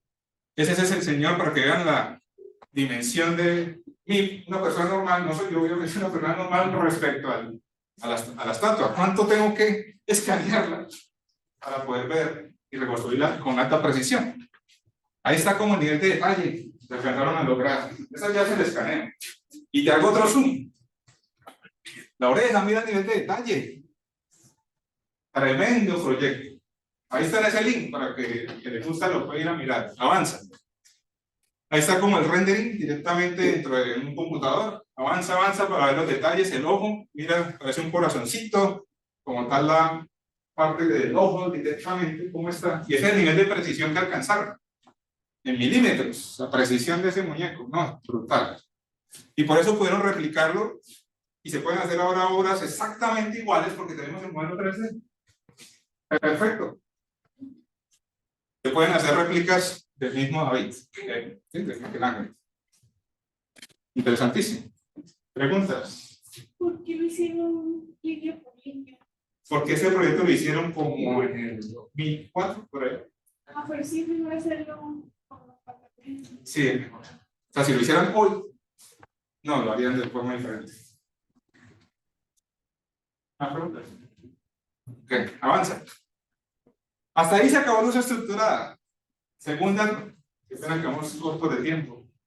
Pero es que es muy interesante los tópicos. ¿Sí? La parte práctica queda para que la hagamos, pero voy a avanzar más rápido. Ahora, tiempo de vuelo. Otro tópico que no sé si se me nota, pero yo me emociono mucho cuando hablo de esto porque la cabeza me hace así cuando yo. Y más chévere porque lo entiendo y se los puedo explicar. Eso es más interesante todavía.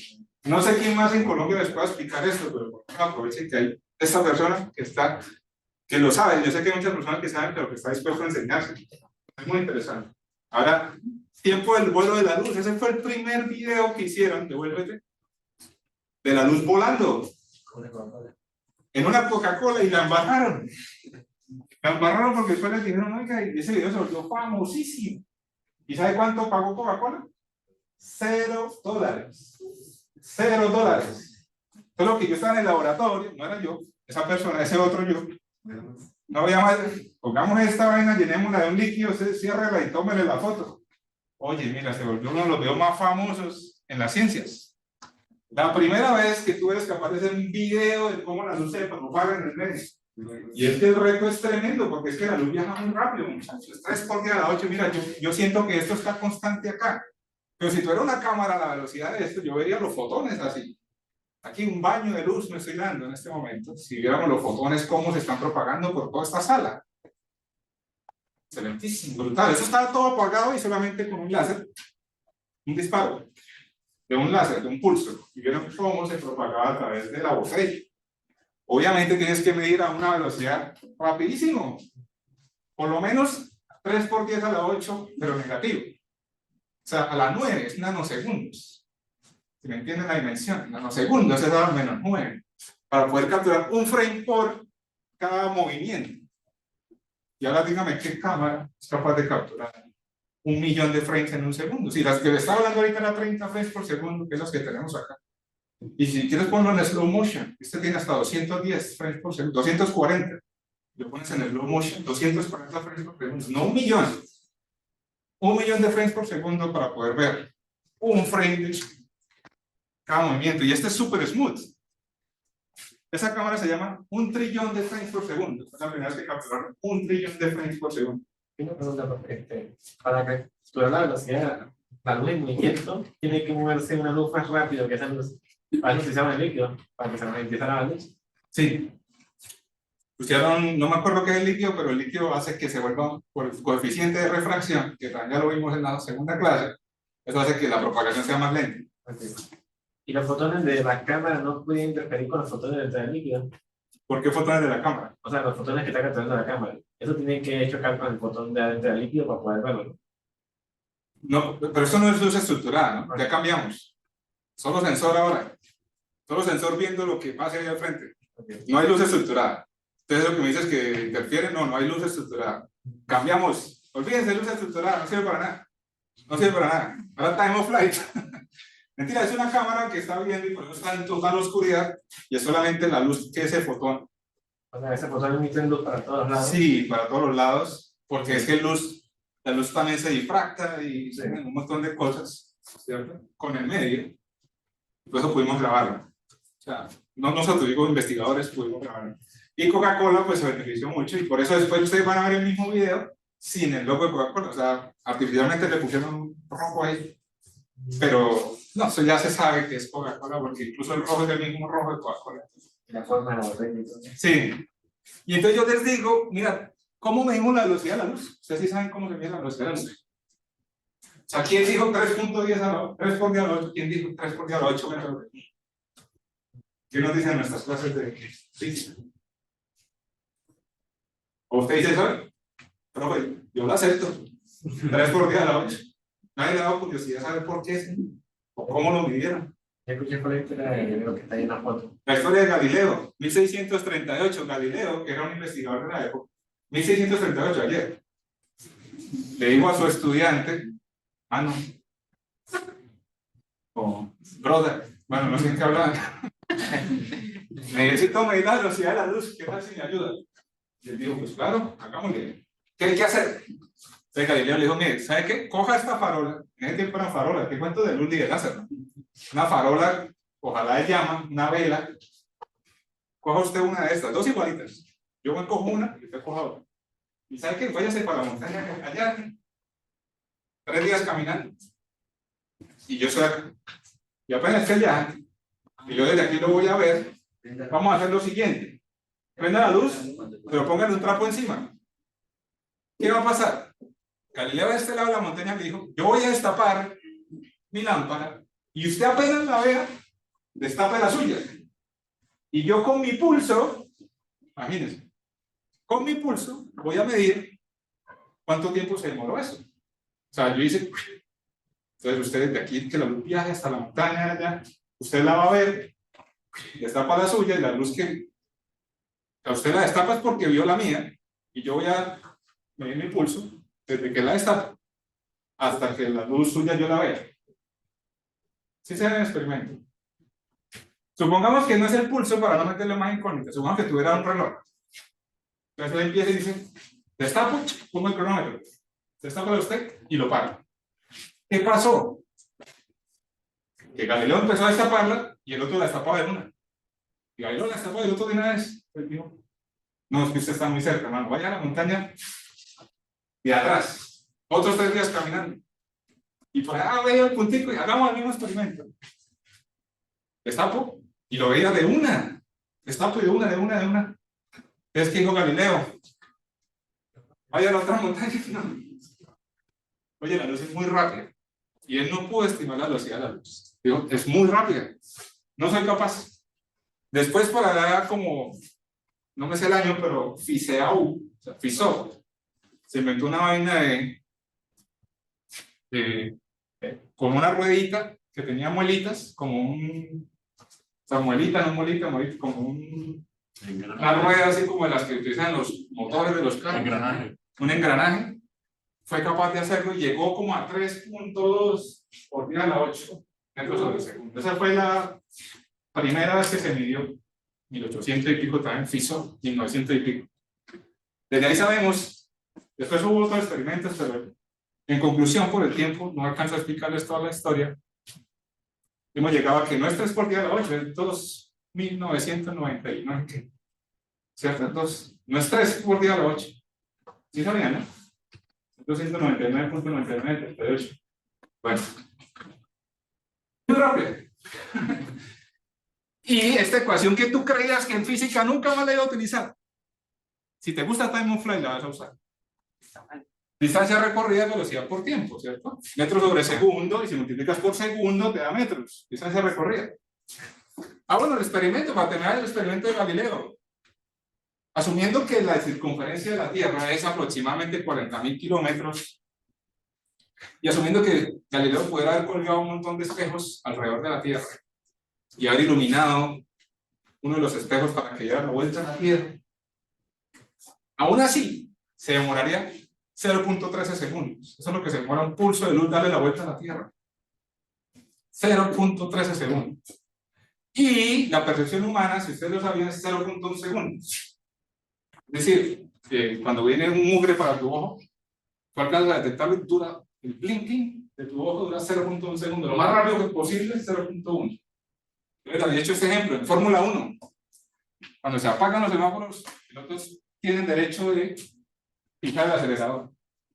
Ningún piloto ha sido capaz de hacerlo en menos de 0.1 segundos. No se puede, precisamente por eso. La reacción mientras que tú ves que cambia de rojo a verde y puedes hacer esto. Acelerar. Demora más de 0.1 segundos. Sí lo han hecho, pero es adivinando. O sea, el piloto dice va a cambiar y ¡pum! Arranca. Pero, acelerando apenas ve el cambio, no es posible. 0.1 segundos menos, no es lo. Pero sí pueden adivinar. Y cuando adivinan antes de tiempo les ponen una multa porque arrancan antes de lo que es permitido. Fórmula 1 nos gusta. Algunos me gusta la Fórmula 1, 2. Tengo 2 chicas que nos gusta la Fórmula 1. ¿Alguien más? Estoy hablando solo. Guillermo, ¿me ha asustado? 3. Listo. ¿Sí me entienden? Aún ahí, si hubiera hecho eso Galileo, ahí, sí podía haber medido. Oye, sí hubo un cambio. 0.13 segundos. Y no sé si hubiera sido capaz, pero para que me entienda la percepción de que la luz es muy rápida. Quiero que la miras. Oye, es un reto muy interesante poderlo medir. Avanza. Entonces, para ponerlo en perspectiva, 300.000 kilómetros por segundo, esa es la velocidad. Todo esto es lo que viaja del Sol hasta la Tierra dura 8 minutos. De la Tierra hasta la Luna, 1.28 segundos. Por aquí, más interesante. Rule of thumb. Para que tú sepas más o menos qué tanta distancia avanza la luz. Por cada nanosegundo, 1 por 10 a la menos 9 segundos. Por cada nanosegundo avanza 30 centímetros. Por cada nanosegundo avanza 30 centímetros. Esto para que uno sepa, como mi brazo, en un nanosegundo la luz avanza todo esto. Nanosegundo. ¿Listo? Rule of thumb. No olviden. Dale. Entonces ahí está. La distancia recorrida es X por B, es igual a B por T. O sea, necesito medir el tiempo que me duró la luz en ir y volver con un cronómetro. ¿Cómo hago Galileo en el 2024? Pues existen unos relojes rapidísimos, los fotodiodos y electrónica, los que son electrónica. Hay electrónica que es capaz de medir a gigahertz, a terahertz, es decir, a unas frecuencias muy altas, más altas que 3 por 10 a la 8. ¿Listo? Gigahertz es 10 a la 9, terahertz 10 a la 12. Entonces, si tú ves un sintetizador de 10 a la 12, significa que está midiendo demasiadísimos frames por segundo, muestras, samples por segundo. De esa forma es posible medir esto. Mira, estos son, para poder medir 1 trillón de cuadros por segundo, se necesitó medir 10 a la menos 12. O sea, esos son picosegundos. Entonces, se necesitó un sistema que medía 10 a la 12. Esos son terahertz. Entonces, digitalizadores. ¿Sí? Digitalizadores de señales en terahertz. Eso es lo que necesita para poder medir a esa velocidad. Entonces, sí se necesita la expresión, mírala. Sí se necesita. Solamente que la velocidad es c, la velocidad de la luz. Y el tiempo me toca dividirlo entre 2. ¿Por qué entre 2? Porque la luz va y vuelve. Hay un factor 2 ahí mezclado. Avanza, por favor. Ahí está más o menos el emitter, el sensor. Tenemos un target. Entonces él va y vuelve, va y vuelve, va y vuelve. Y la distancia, pues se hace 2 veces la distancia. Y envolver. Y si es reemplaza en la ecuación de distancia, pues te da, obviamente, la distancia a la que está el objeto. Avanza. Bueno, no voy a entrar en los detalles, pero eso es por dentro. Es un sistema muy simple, pero es un detector y un iluminador. Avanza. Ahí está un poquito más de la electrónica por dentro, para los que les gusta la electrónica entiendan más o menos qué hay ahí. Principalmente el SPAT o TDC, que es el que hace esa velocidad de detección. Aquí está el Big Cell, que es el láser para iluminar la superficie. Optical Filter, porque básicamente como hay luz ambiente, yo solamente necesito la luz del láser con la que estoy iluminando. El filtro el resto, no me interesa el resto. Simplemente la luz del láser reflejada. ¿Avanza? Bueno, otro ejemplo, al final estos sensores te dan a ti dos imágenes. Esta que es la intensidad y esta que es el mapa de profundidad. Eso es lo que te dan estos sensores de time of flight normalmente. Dos imágenes, uno de intensidad y otro de mapa de profundidad. Ejemplos de por qué utilizar luz verde o roja o en el infrarrojo. Casi siempre todos estos sensores tienen esta, la 850 a la 940 nanómetros. ¿Por qué? Porque nosotros no la vemos. Pero hay unos que sí utilizan la luz verde o la luz roja. Simplemente que no son utilizados, por ejemplo, para estos. Pero para otras aplicaciones sí hay verde o rojo. Supongo que también se hace por la sunlight, por el... También porque son más robustos y no se chocan tanto con la luz. Entonces, donde hay un dip, por ejemplo, en el violeta, hay un dip del sol, porque la atmósfera filtra esa longitud de onda, pues creemos un LED que sea muy efectivo en esa longitud de onda. Ese tipo de sensores son muy costosos. De los que yo he trabajado, el más económico vale por ahí $5,000. No sé si eso es costoso. Pues para yo comprarlo, sí. No, eso sí, pero digo, para la ciencia es comprable, porque hay cosas que valen mucho más. O sea, para el laboratorio lo podemos comprar. No lo hemos comprado, pero estamos trabajando para comprarlo. 30 millones de pesos. Un sensor de 640 por 480, más o menos. Listo, entonces, sí, dale, ponle play. Es un video para que me entiendan un poquito en dónde se usa, porque eso ya está usando. Technological advances in robotics, drone technology, and autonomous vehicles all have one thing in common. They depend on allowing machines to see the world in 3 dimensions. 3D vision systems use a variety of approaches for determining depth, including LiDAR sensors and stereo cameras. One of the more flexible and easy to deploy technologies that has emerged is time of flight, or TOF. TOF cameras work by scanning the scene with pulses of invisible infrared laser light and then observing the light that is reflected by objects in the scene. Since we know the speed of light, we can calculate the distance to each point based on the time it takes for a pulse of light to travel from the emitter to an object in the scene and then back again. Indirect time of flight, or ITOF cameras, use diffuse infrared laser light to illuminate the entire scene. The light is continuously modulated by pulsing the laser at a known frequency. Rather than directly measuring the interval between each pulse of light and the time when it is reflected back to the camera, ITOF cameras record the reflected waveform in each pixel of the sensor. A simple computation allows the system to determine the distance to the corresponding point of the scene based on how much the waveform is phase shifted in each pixel. The more out of phase the waveform is, the further away the corresponding point is. Indirect TOF sensing technology makes it possible to determine the distance to all points in the scene in a single exposure. The result is a depth map where each pixel in the image encodes the distance to the corresponding point in the scene. The depth map can be viewed as a false color video, where points that are most distant from the camera are blue, while the points closest to the camera are red. The data from the TOF sensor can also be processed to create a streaming point cloud that allows the scene to be viewed and manipulated in 3 dimensions at up to 60 frames per second. Because of their ability to provide real-time depth information, time-of-flight cameras are used in a wide variety of applications, including industrial automation and robotics, where they provide object recognition capabilities to robots and even allow them to navigate and avoid collisions. TOF cameras are also used for logistics applications, like sorting, measuring, and stacking packages. TOF cameras are used inside autonomous vehicles for applications like gesture recognition and attention tracking.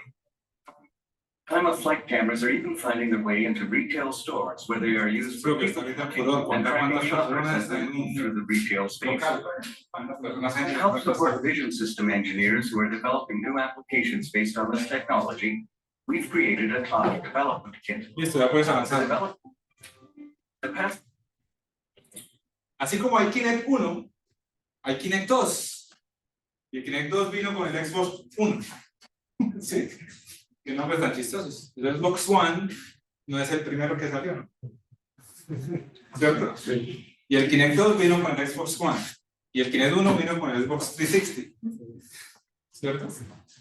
Este sensor, así como la tecnología evolucionó, este de acá a la izquierda usa el patrón de puntos, usa estructurado. Y este utiliza Time of Flight. El Kinect 2 utiliza Time of Flight. Avanza.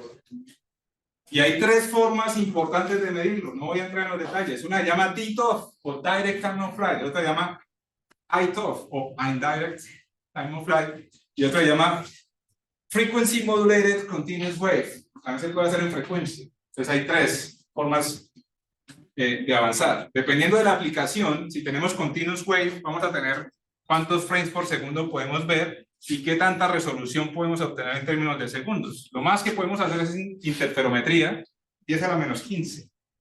Demasiada velocidad. Después tenemos Streak Cameras, 10 a la menos 12. SPADs, que es los que se utilizan normalmente, 10 a la menos 10. Time of Flight Cameras, 10 a la menos 9. Y LiDAR, 10 a la menos 8. Esta es como la precisión en cuanto a velocidad que podemos medir. Avanza. Avanza otra vez, solo por referencia. DTOF. Esa es la prueba que vamos a hacer. DTOF, que es Direct Time of Flight, avanza. Tenemos un láser que bota pulsos y la escena va a responder fotones. Y los fotones los voy a medir y los voy a temporizar. Cada fotón que llegue, les tomo el tiempo, les tomo el tiempo, les tomo el tiempo, les tomo el tiempo. Al hacer muchas repeticiones de ese proceso, voy a obtener esto, que se llama histograma. Y el histograma tiene una montañita en la que tenemos dos variables interesantes. Avanza. La amplitud, que es qué tan grande es la gaussiana, y esa me representa la imagen de intensidad, y el otro es la distancia entre el origen y donde esté el máximo de esa gaussiana. Eso me va a dar la profundidad o el tiempo de vuelo. Entonces, para que me entiendan cómo la información del histograma se traduce a dos imágenes. Por píxel tengo ese histograma, entonces puedo sacar la altura y puedo sacar la distancia del eje X. ¿Listo? Ahí está cómo se usan, ahí están unos ejemplos de Time of Flight. Los Velodyne son los sensores más comunes que se utilizan en los vehículos autónomos. Más o menos un mapa de vehículo autónomo se ve como esto, en la que podemos detectar bounding boxes para objetos, como carros o personas. Y esto es como se ve un carro de esos que utilizan para hacer testeo. Tienen demasiados LiDAR para poder mapear en muchas direcciones en el mundo real. Ok, avanza.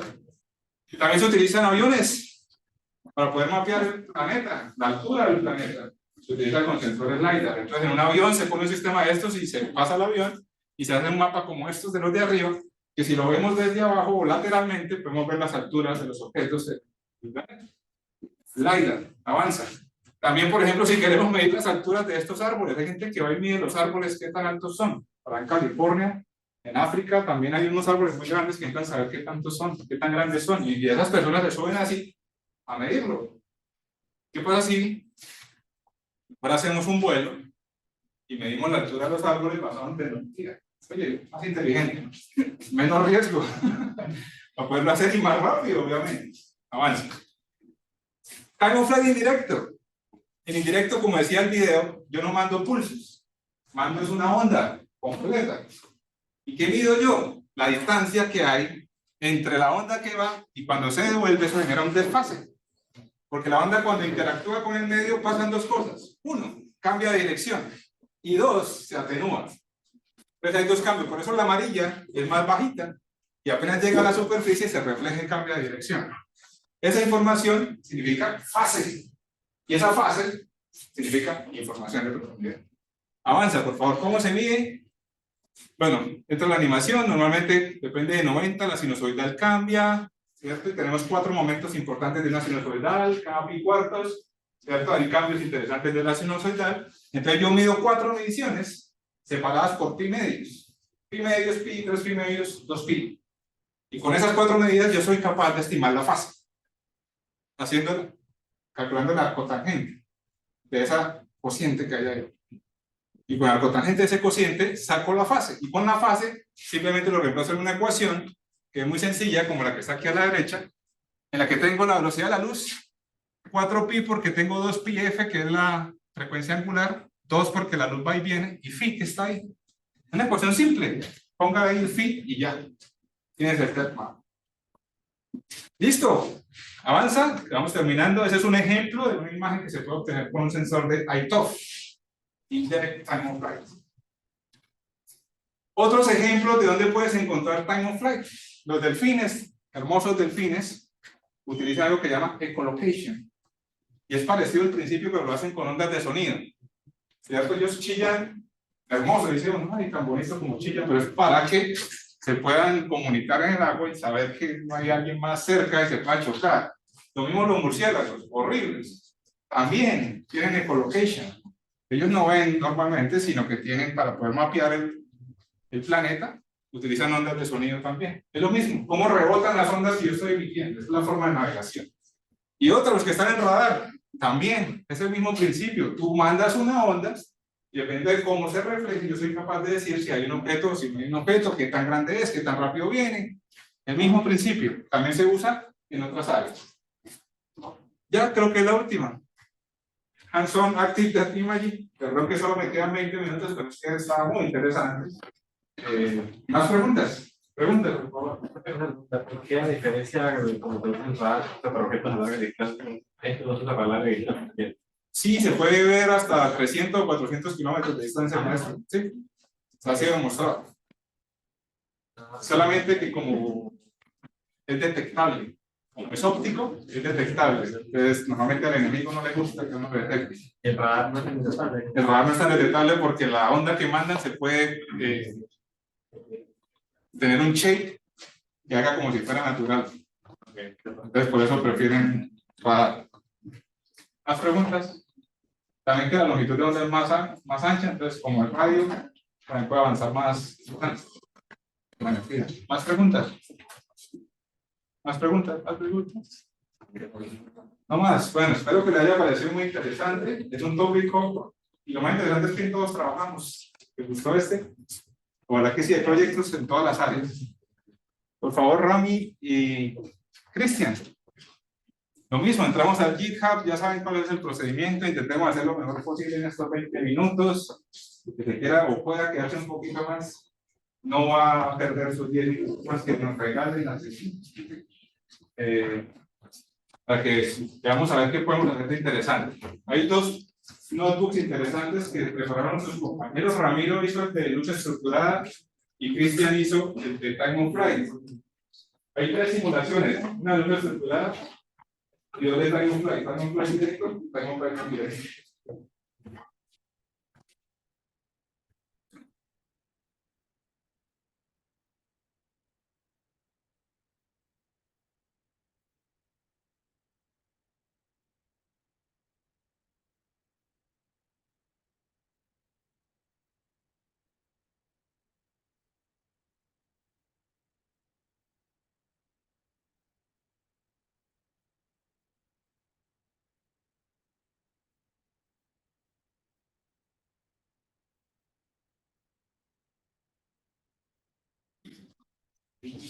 La aplicación de Google.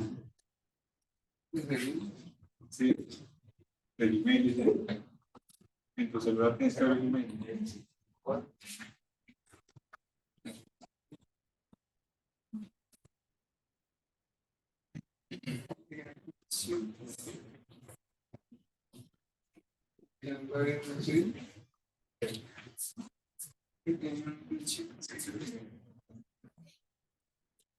¿En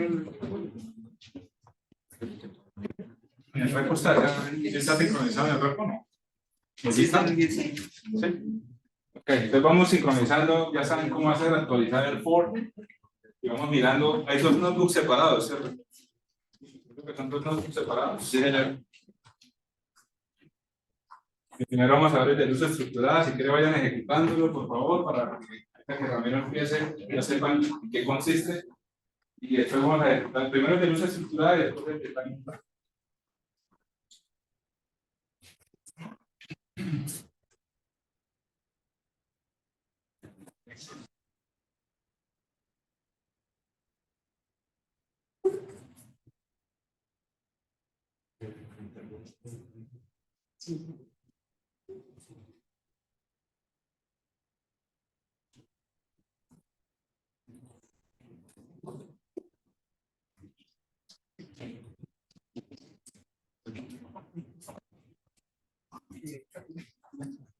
¿Tienes datos?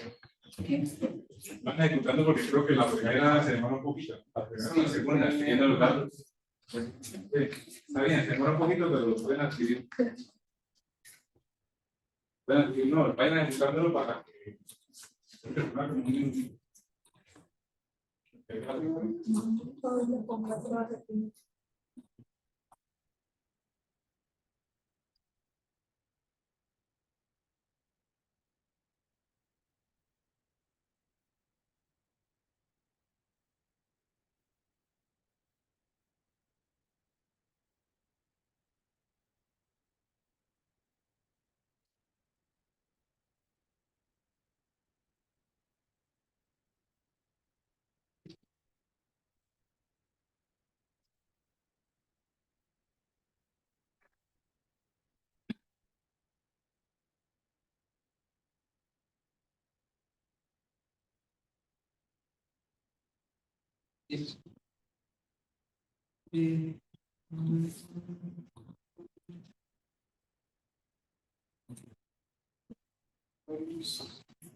Listo, ya me imagino que actualizaron el GitHub con SyncWork, para los que no estamos ahí actualizados.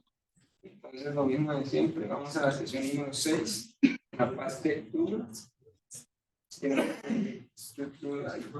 Entonces, aquí en GitHub, para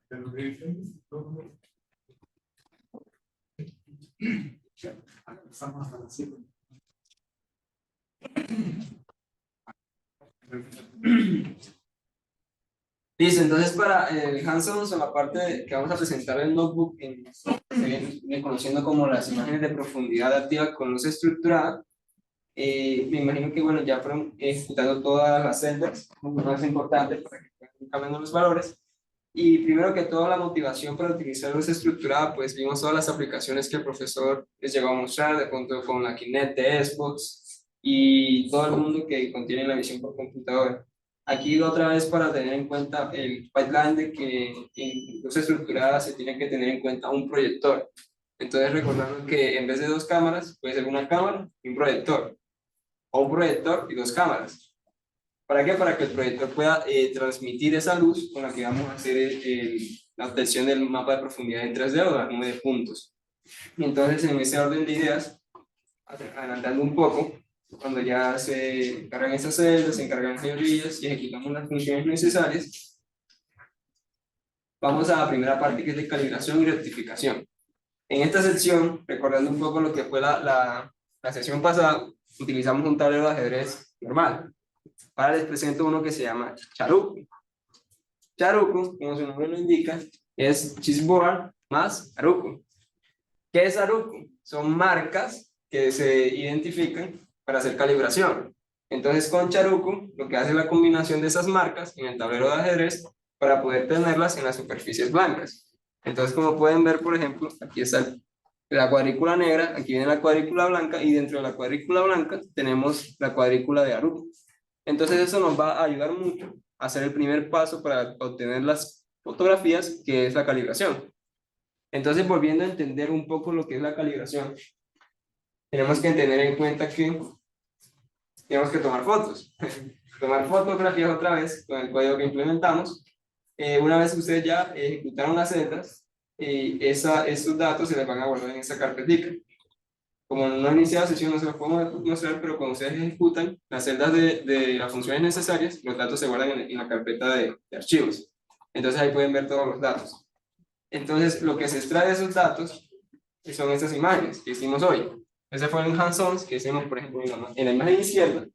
tenemos el tablero y en la imagen derecha tenemos la detección de los corners.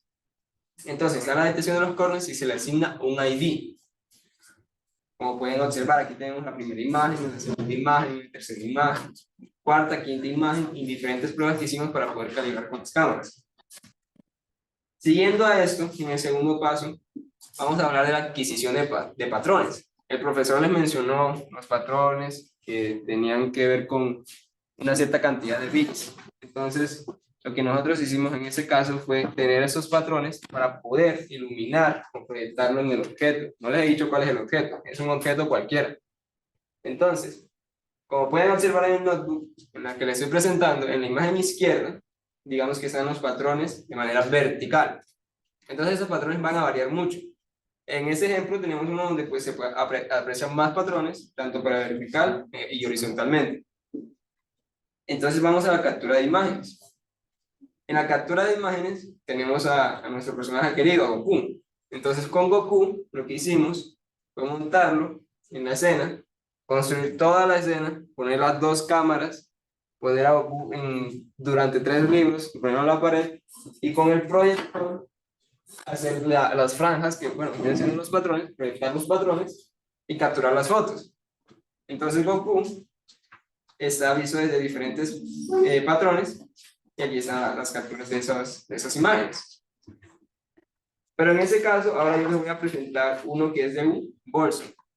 Para este bolso, vemos que la escena está en toda la imagen. Entonces este bolso tiene los mismos patrones que utilizamos tanto en la imagen izquierda como en la imagen derecha. Hasta ahí todo bien en la parte de cómo utilizar el proyector para transmitir los patrones. Ahora, a tener en cuenta es que en este caso vamos a utilizar unas funciones que de pronto son nuevas o no hemos visto como en la sesión anterior, que viene siendo una función para convertir arrays representando un punto de nubes, que viene siendo el objeto final que vamos a adquirir, que es un point clone, y una función que carga el archivo de los datos de calibración.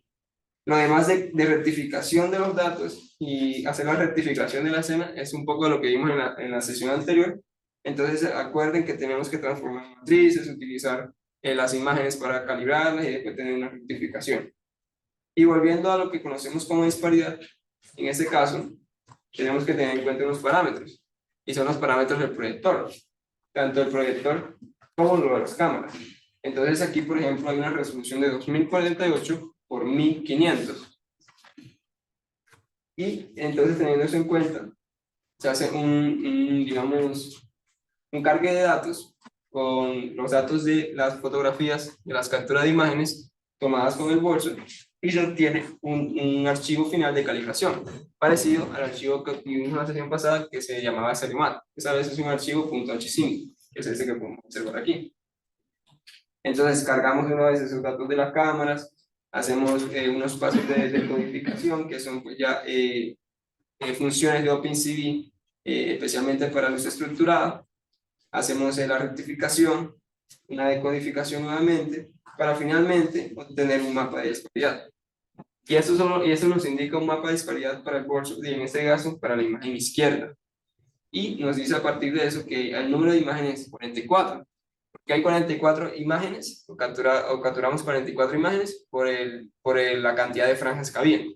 Entonces, tanto vertical y horizontalmente nos da una suma de 44 imágenes. Entonces, a eso tenemos el mapa de disparidad. Finalmente, ¿qué es lo que se busca en ese proceso de luz estructurada? Al igual que como veníamos viendo con el Zero Vision y como vamos a ver con Time of Flight, que es un poco mejor, que viene siendo en cuanto a características, es una reconstrucción 3D en profundidad de la nube de puntos. Entonces, como pueden observar, aquí pues por facilidad para no cargar todo el notebook porque se demora cargando un poco, lo que obtenemos es 1.219.820 puntos, 1.219.820 puntos, una cantidad de puntos bastante grandes.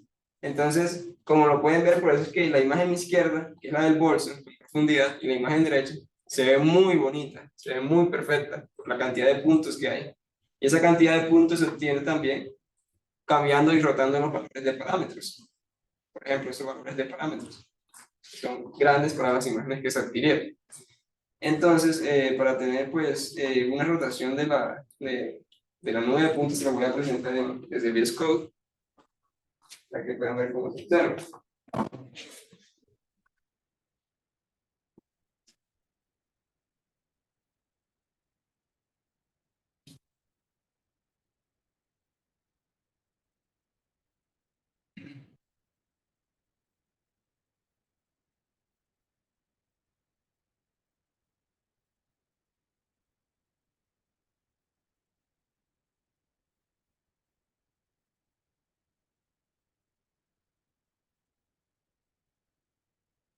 Entonces, ese es con Open3C, ok.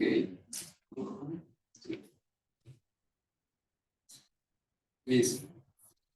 Así, ejecutando el código que se hizo en la parte de implementación de Hands-ons, obtenemos esa nube de puntos, que es con la librería de Open3C. Entonces, pues para que tengan en cuenta que de todo el proceso de obtención de las capturas de imágenes de los patrones, el resultado final tiene que ser uno parecido a este en este caso. Entonces, como pueden observar, entre más brillante más cerca y entre más oscuro más lejano. Hasta el momento, ¿alguna pregunta en esa parte, en esta sección? En esa estructurada. Sé que es un poco rápido, sé que contiene mucho, digamos, código y temas, pero la idea es que es un paso que sigue después de lo que planteamos con el servicio. Eran 2 cámaras solamente. Ahora hay 2 cámaras y un proyector, que nos da el uso de las franjas, que nos permite utilizar las franjas de patrones. Y pues agregar más implementaciones pues, a nivel de código. Dime, Pablo. ¿Me recuerdas por qué son 44 fotos? Por el número de patrones. Entonces lo que nosotros hicimos fue utilizar tantos patrones verticales como patrones horizontales. Entonces para el patrón vertical fueron 22 fotografías y para el horizontal lo mismo. ¿Por qué eso? Porque van variando los patrones. Como les había mostrado en el notebook con Goku. ¿Quieres subir un poco? Ah, bueno, aquí también está. Entonces los patrones van rotando. Desde el principio se observa que solo hay una franja negra y blanca en la imagen izquierda. También ahora va rotando y los patrones aumentan y van aumentando y se van invirtiendo.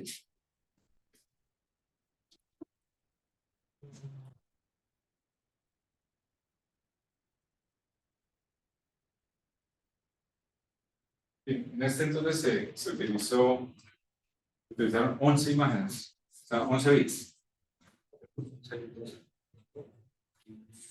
No, entonces se usaron 11 imágenes, solamente que en este, para ser más robusto, se utilizó también la inversa de ellos, entonces 22.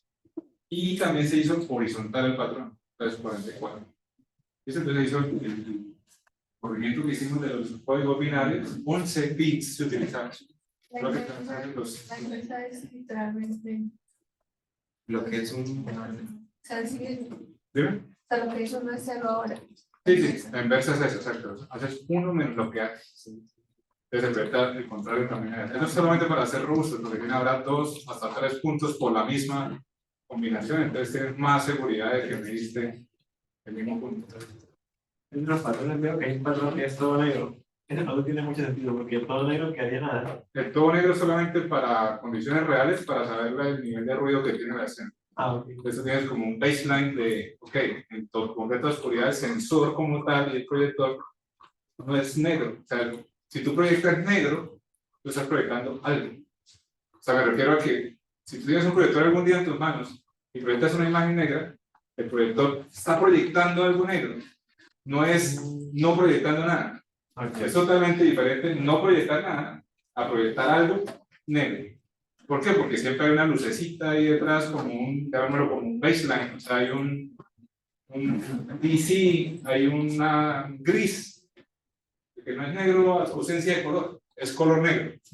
Es diferente, ¿sí me entiendes?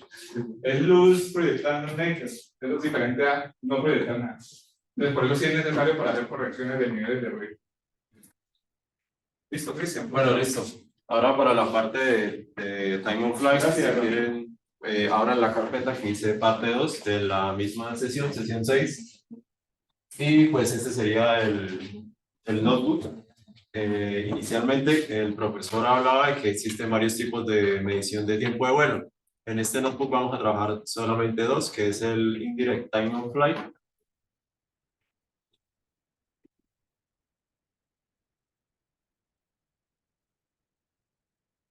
El Indirect Time of Flight, que mide con la profundidad con base a la diferencia en la fase de la luz que mide el sensor, y el Direct Time of Flight, que lo que mide es la diferencia en el tiempo. Entonces, listo. Para la parte de Indirect Time of Flight, lo primero que vamos a hacer es, bueno, hay unas imágenes acá que ya vienen cargadas, pero para realizar el reto un poco más interesante, les vamos a pedir que por favor vayan a Google y busquen una imagen cualquiera que tenga profundidad. Me refiero no a una imagen 2D, sino una imagen, digamos, no sé, perro. Entonces, por ejemplo, esta imagen tiene profundidad. El perro se ve más cerca y hay elementos que están detrás del perro que tienen una profundidad diferente. Busquen una imagen que esté en formato PNG que tengan profundidad, por ejemplo, no sé,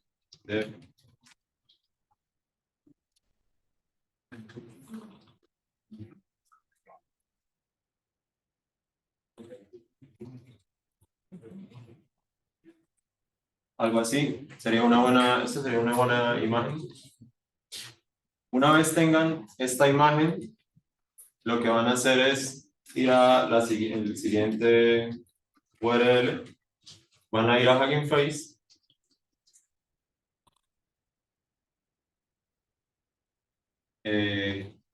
Hugging Face,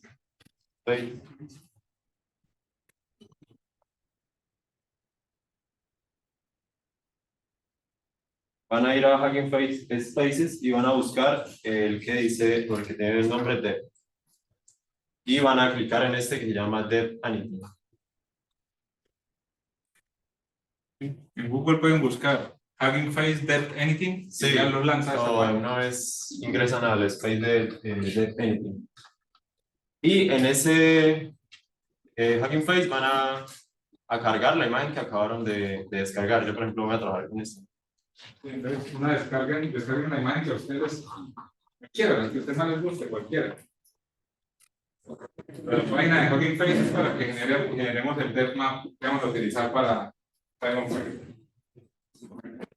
Una vez esté cargada la imagen, pues le dan acá en el botón que dice Submit y esperan a que el algoritmo les genere el mapa de profundidad. A mí, por ejemplo, pues ya me lo generó acá.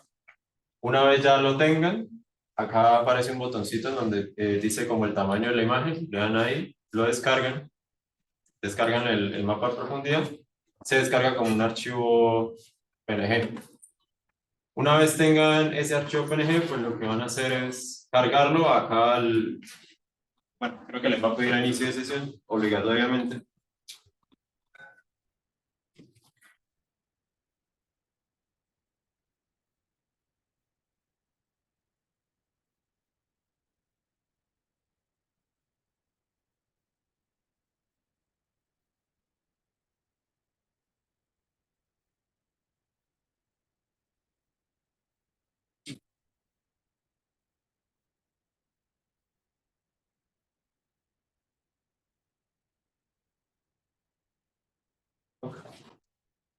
Bueno, una vez ya puedan cargar la imagen, en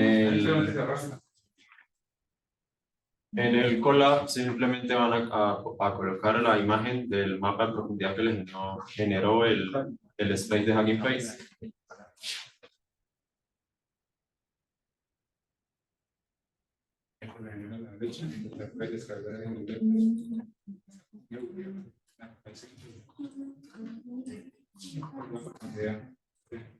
Si quieren les pueden cambiar el nombre, no sé. ¿Ya? ¿Listo?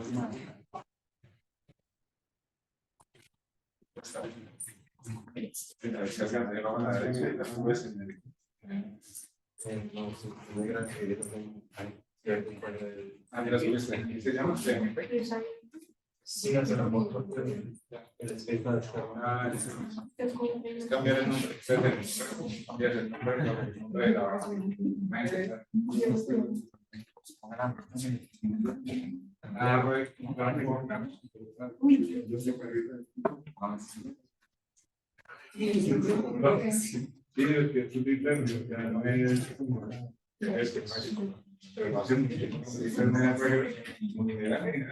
tiene sentido.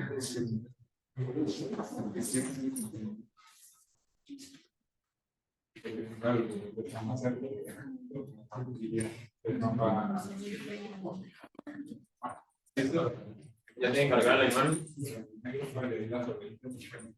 Bueno, cuando la tengan cargada, entonces ya podemos empezar con la teoría. Ustedes se dan cuenta, estas fórmulas, vamos a medir el indirect time of flight a través de un método que se llama el método de cuadratura, en el cual estimamos 4 componentes. Esos 4 componentes los vamos a ir estimando más adelante. Primero, tenemos que definir los parámetros iniciales. Entonces, definimos una frecuencia que acá ya está estipulada. Si quieren más adelante, luego de la sesión, pueden modificar el valor para ver qué pasa con la estimación. La velocidad de la luz, que es 3 por 10 a la 8, perdón. 3 por 10 a la 8. Posteriormente, donde dice longitud de onda, es básicamente esta fórmula en la que tenemos que poner la velocidad de la luz y la frecuencia. Y el max depth, que representa el rango máximo de medición para la estimación de la profundidad de la imagen elegida, es la longitud de onda sobre 2. Y listo, ya definimos los parámetros iniciales.